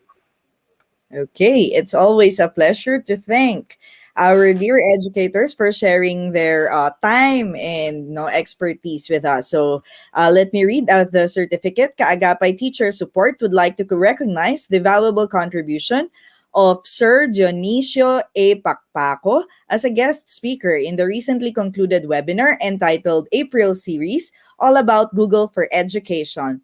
Signed by the administrator, Sir Franco Nicolo Adun, Sir Angelo B. Malyari, Sir Joseph Angelo M. Santos, and yours truly, Pao Mendoza. The same certificate is also presented to Sir Mark J.B.S. Biano.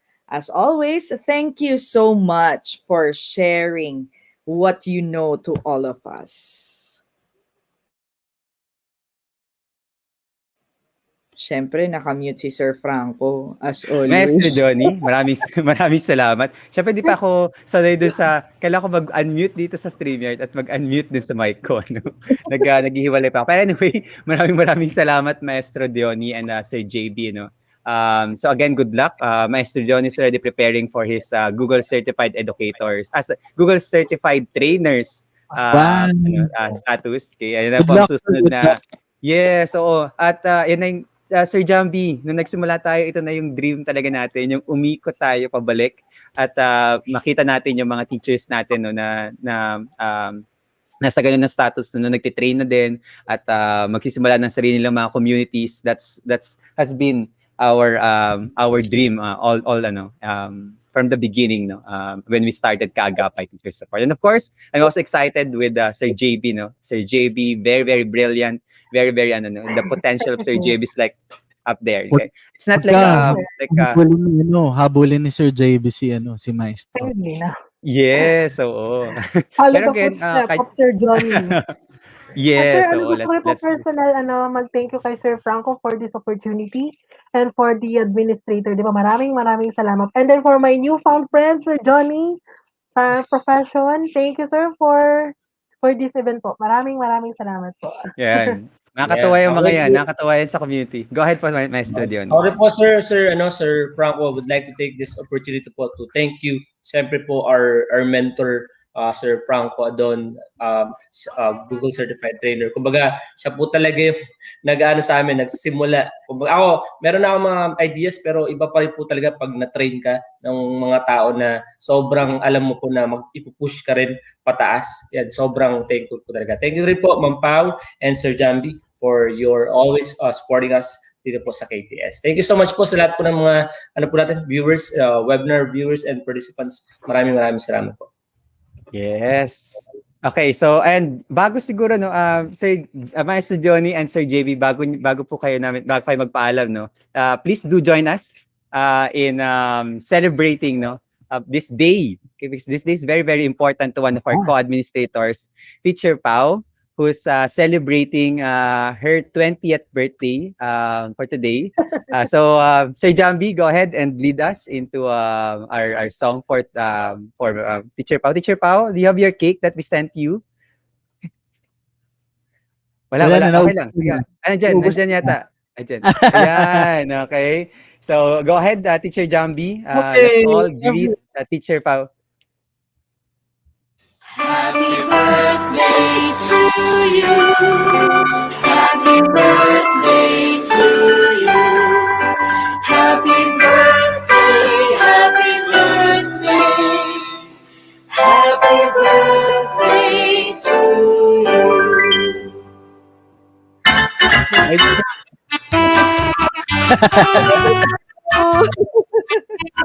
Happy birthday, Power! Thank you. Thank Happy you. birthday, Teacher Ma'am Pao. Pao. Happy Okay. birthday po. Happy Thank you for birthday the, po, yes, Stay safe po, Sir Jambi, Ma'am Pao, Sir Franco, Sir Johnny. Stay safe po. yeah, Thank Thank maraming you you. maraming po, salamat. Sir JP. Medyo kinabahan ako doon sa cake kasi nung tilt na, baka malaglag. Nahulog. Kaya natin Yes. yan. So yun, Teacher Pao, any message for the community as you celebrate your 20th birthday today? Wow. Thank you so much. Lakihan mo si Pao. Lakihan mo bro, si Pao. Ay, sorry. Ay, naku, may pa-focus ba? Thank you so much, no. As I've mentioned to my friends, this is, I think, one of the most memorable birthdays. One is to be part of the KTS family. Lahat kayong nanonood, I'm very sure you are very happy to be part of the KTS family. And sobrang thankful ko lang din na I'm included, no, in this family. So no words but thanks lang talaga. So sobrang grateful for all the blessings. Kaya naman because we are all gifted talaga to give, hindi po tayo magsasawa niyan. Syempre, Sir Franco, idol yan eh. So thank you so much for giving us all the teachers the opportunity to be able to share, no? Kahit magsulat ka lang dyan sa comment box or maging speaker ka namin or maging admin ka, you are all contributing to a bigger world. So thank you so much for all your well wishes. It was indeed a happy birthday for me. Thank you. Yun. Thank you, maraming salamat. So ngayon, teachers, magpapaalam na tayo kay Maestro Johnny and Sir JB, no. Hayaan natin sila muna magpahinga because they have been preparing for the whole week, no, for these sessions, and then si Maestro Johnny kagagaling lang yan sa distribution ng module. Si Sir JB, no, kakatapos lang nila mag-distribute ng module, no, recently. So pagod na pagod yung mga teachers natin. Pero nakita niyo yung energy nila kanina, no. They didn't show it because they all value teachers. So maraming salamat. Sir Master Johnny and Sir JB, so we'll big goodbye to you now and maraming salamat po ulit. Okay po, thank you. Thank Okay, you. so yan, maraming salamat teachers, no. And again, Teacher Pao, happy birthday. And we hope ako personally, I wish you all the best, no. Since our college years naman natin, I really appreciate you as a person, and I'm really glad that you're here with us sa Kaagapay Teacher Support na joining us in this mission. So maraming salamat for taking that leap of faith. Yes. Kahit alam mong mga yes. Sir Jambi, let's I'd also like to take this opportunity to invite our audience for this project that we have right now from our family. Maybe you could quickly explain lang, no, to our audience about this project. Sure. Ayan. Okay.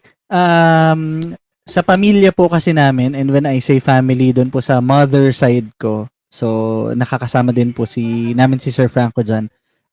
Meron kaming yearly parang meeting, ganyan. Parang alam niyo na, how was your year? What are your plans for the future? Mga ganong tipo. Nagkataon po na syempre na nasa gitna tayo ng pandemya.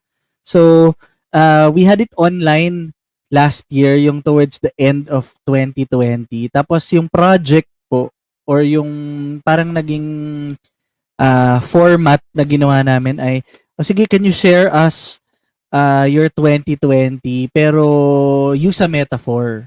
Ayan, ano ka nung 2020 and give us a story.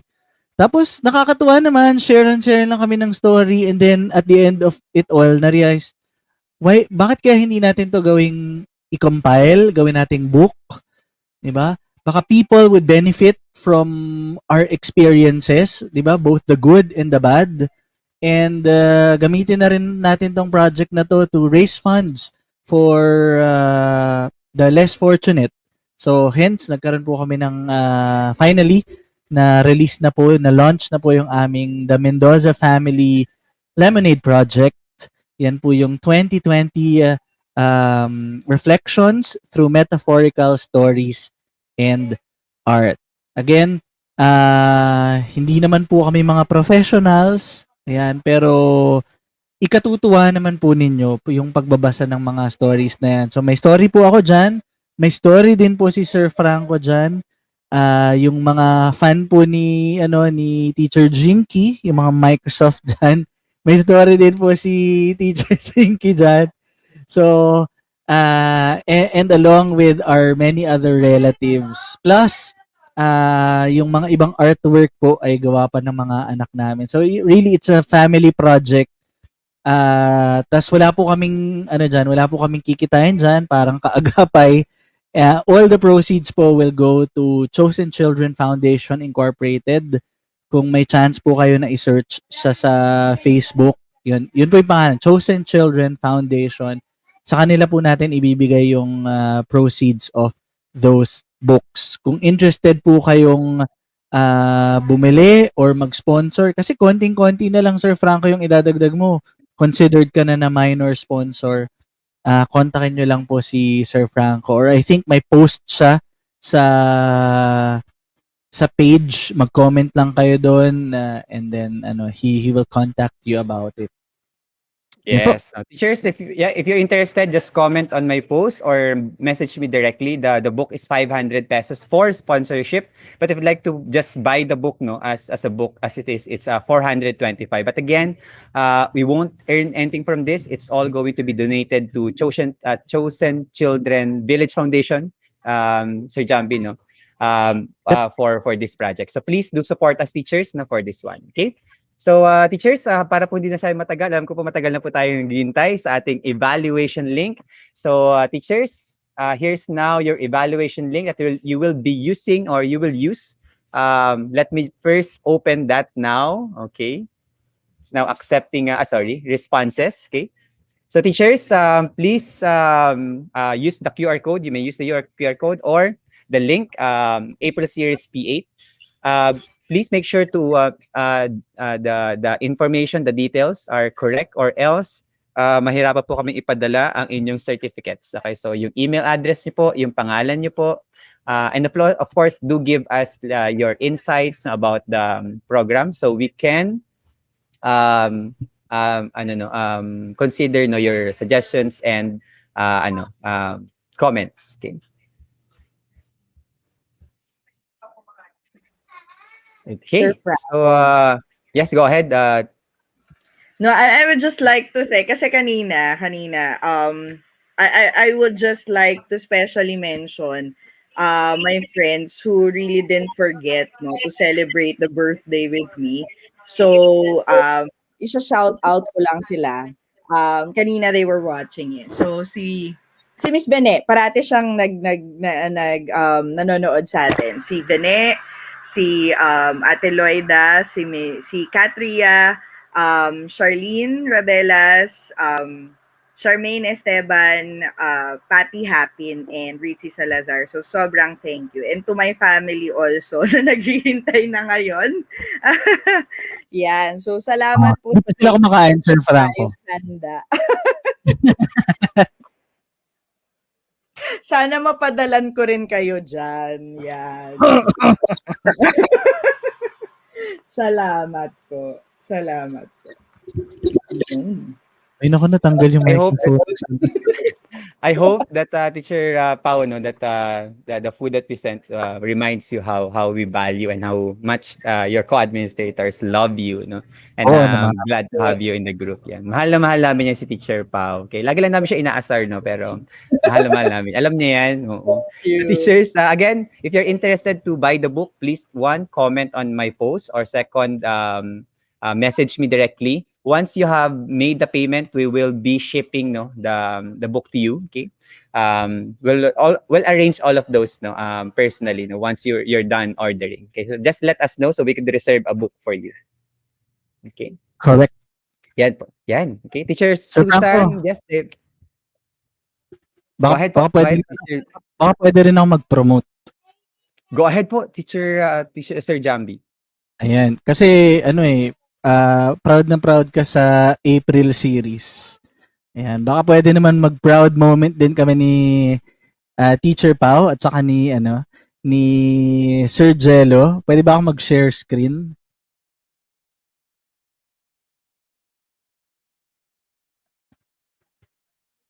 Nakamute Nakamute ka. ka, sir. We'll remove temporarily the evaluation link. We'll post it back no once after Sir Jambi posts this. Okay. Oo, Baka mabilis din sa po. video, sa stream, sa chat, baka pwedeng ma-type siguro. Yan. Ayan. So, mga kaagapay, ayan, I'm sure na enjoy nyo po at marami kayong natutunan sa April series. Kami naman po, we're very honored to present to you the May series dahil May na nga bukas. Pero syempre wala tayo bukas dahil Labor Day. Ang first weekend webinar natin will of course be on May 8. Ayan, would you believe mga kaagapay, it has been a year. Ayan, magsi-season ender series po tayo ngayong May. Ang unang-una po nating webinar, ang title niya, A Year in Review.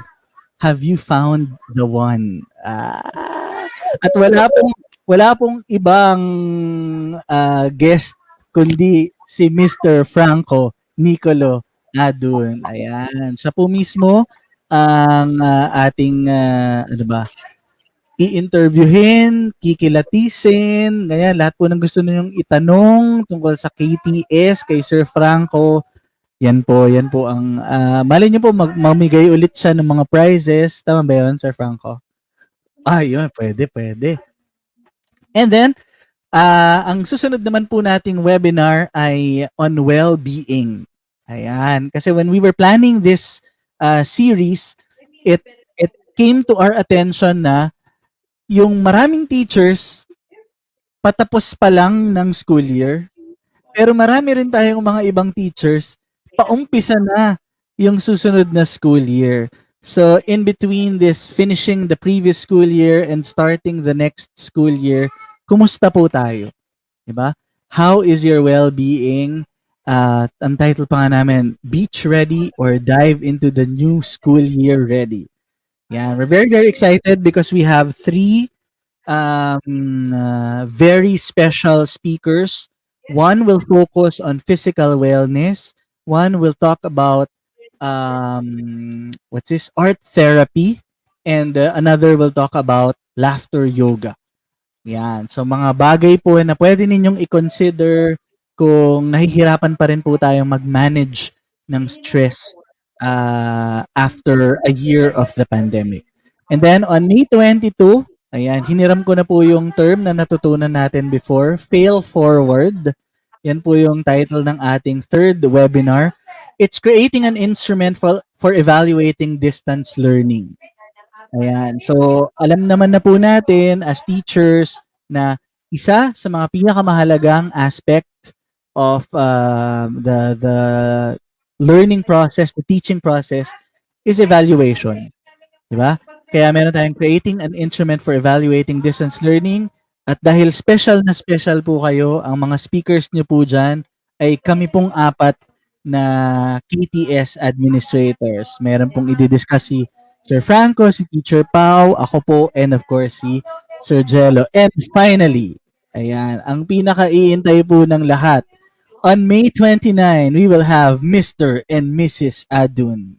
Parang Mr. and Mrs. Smith po yan. It's Google versus Microsoft. Yeah, so magkakaroon tayo ng mga scenarios, 'di ba? Magkakaroon tayo ng mga points of focus and ipe-present ni Google. Sa Google kasi ganito. Sa Microsoft kasi ganito. Teachers team Franco po tayo. Walang merong pangangampanya. Pero I'm sure dahil isang taon na namin kayong kasama, alam nyo naman po na at the end of the day, it's really not one tool versus another, pero whichever tool works for you, whichever tool is most effective for your students, pero sabi ni Sir Franco, hindi daw. So yan, sana po magkita tayo sa weekend webinars ng May series natin. It is our season ender. Bakit season ender? Kasi very, very exciting naman po yung June series natin. We're starting the second year of the Agapay Teacher Support. Thank you, Sir Franco, for letting me share that. Ayun. So balik na tayo sa ating evaluation. Teacher Pao, I think you'll have to celebrate na your birthday. So again, enjoy the rest of the day and enjoy your day, Teacher Pao. Happy So, birthday! Thank you, everyone. Thank you. yan. Magpapaalam na si Teacher Pao kasi kailangan na po niya mag-celebrate. Teachers, we'll leave you now with the evaluation. I think it's already working because a lot of people were already able to evaluate. Teacher Jambi, Sir Jambi, thank you, maraming salamat. I'll see you in a while. Bye, Nagabot na ako. teachers, and have a great day. Have a great day. Ingat po.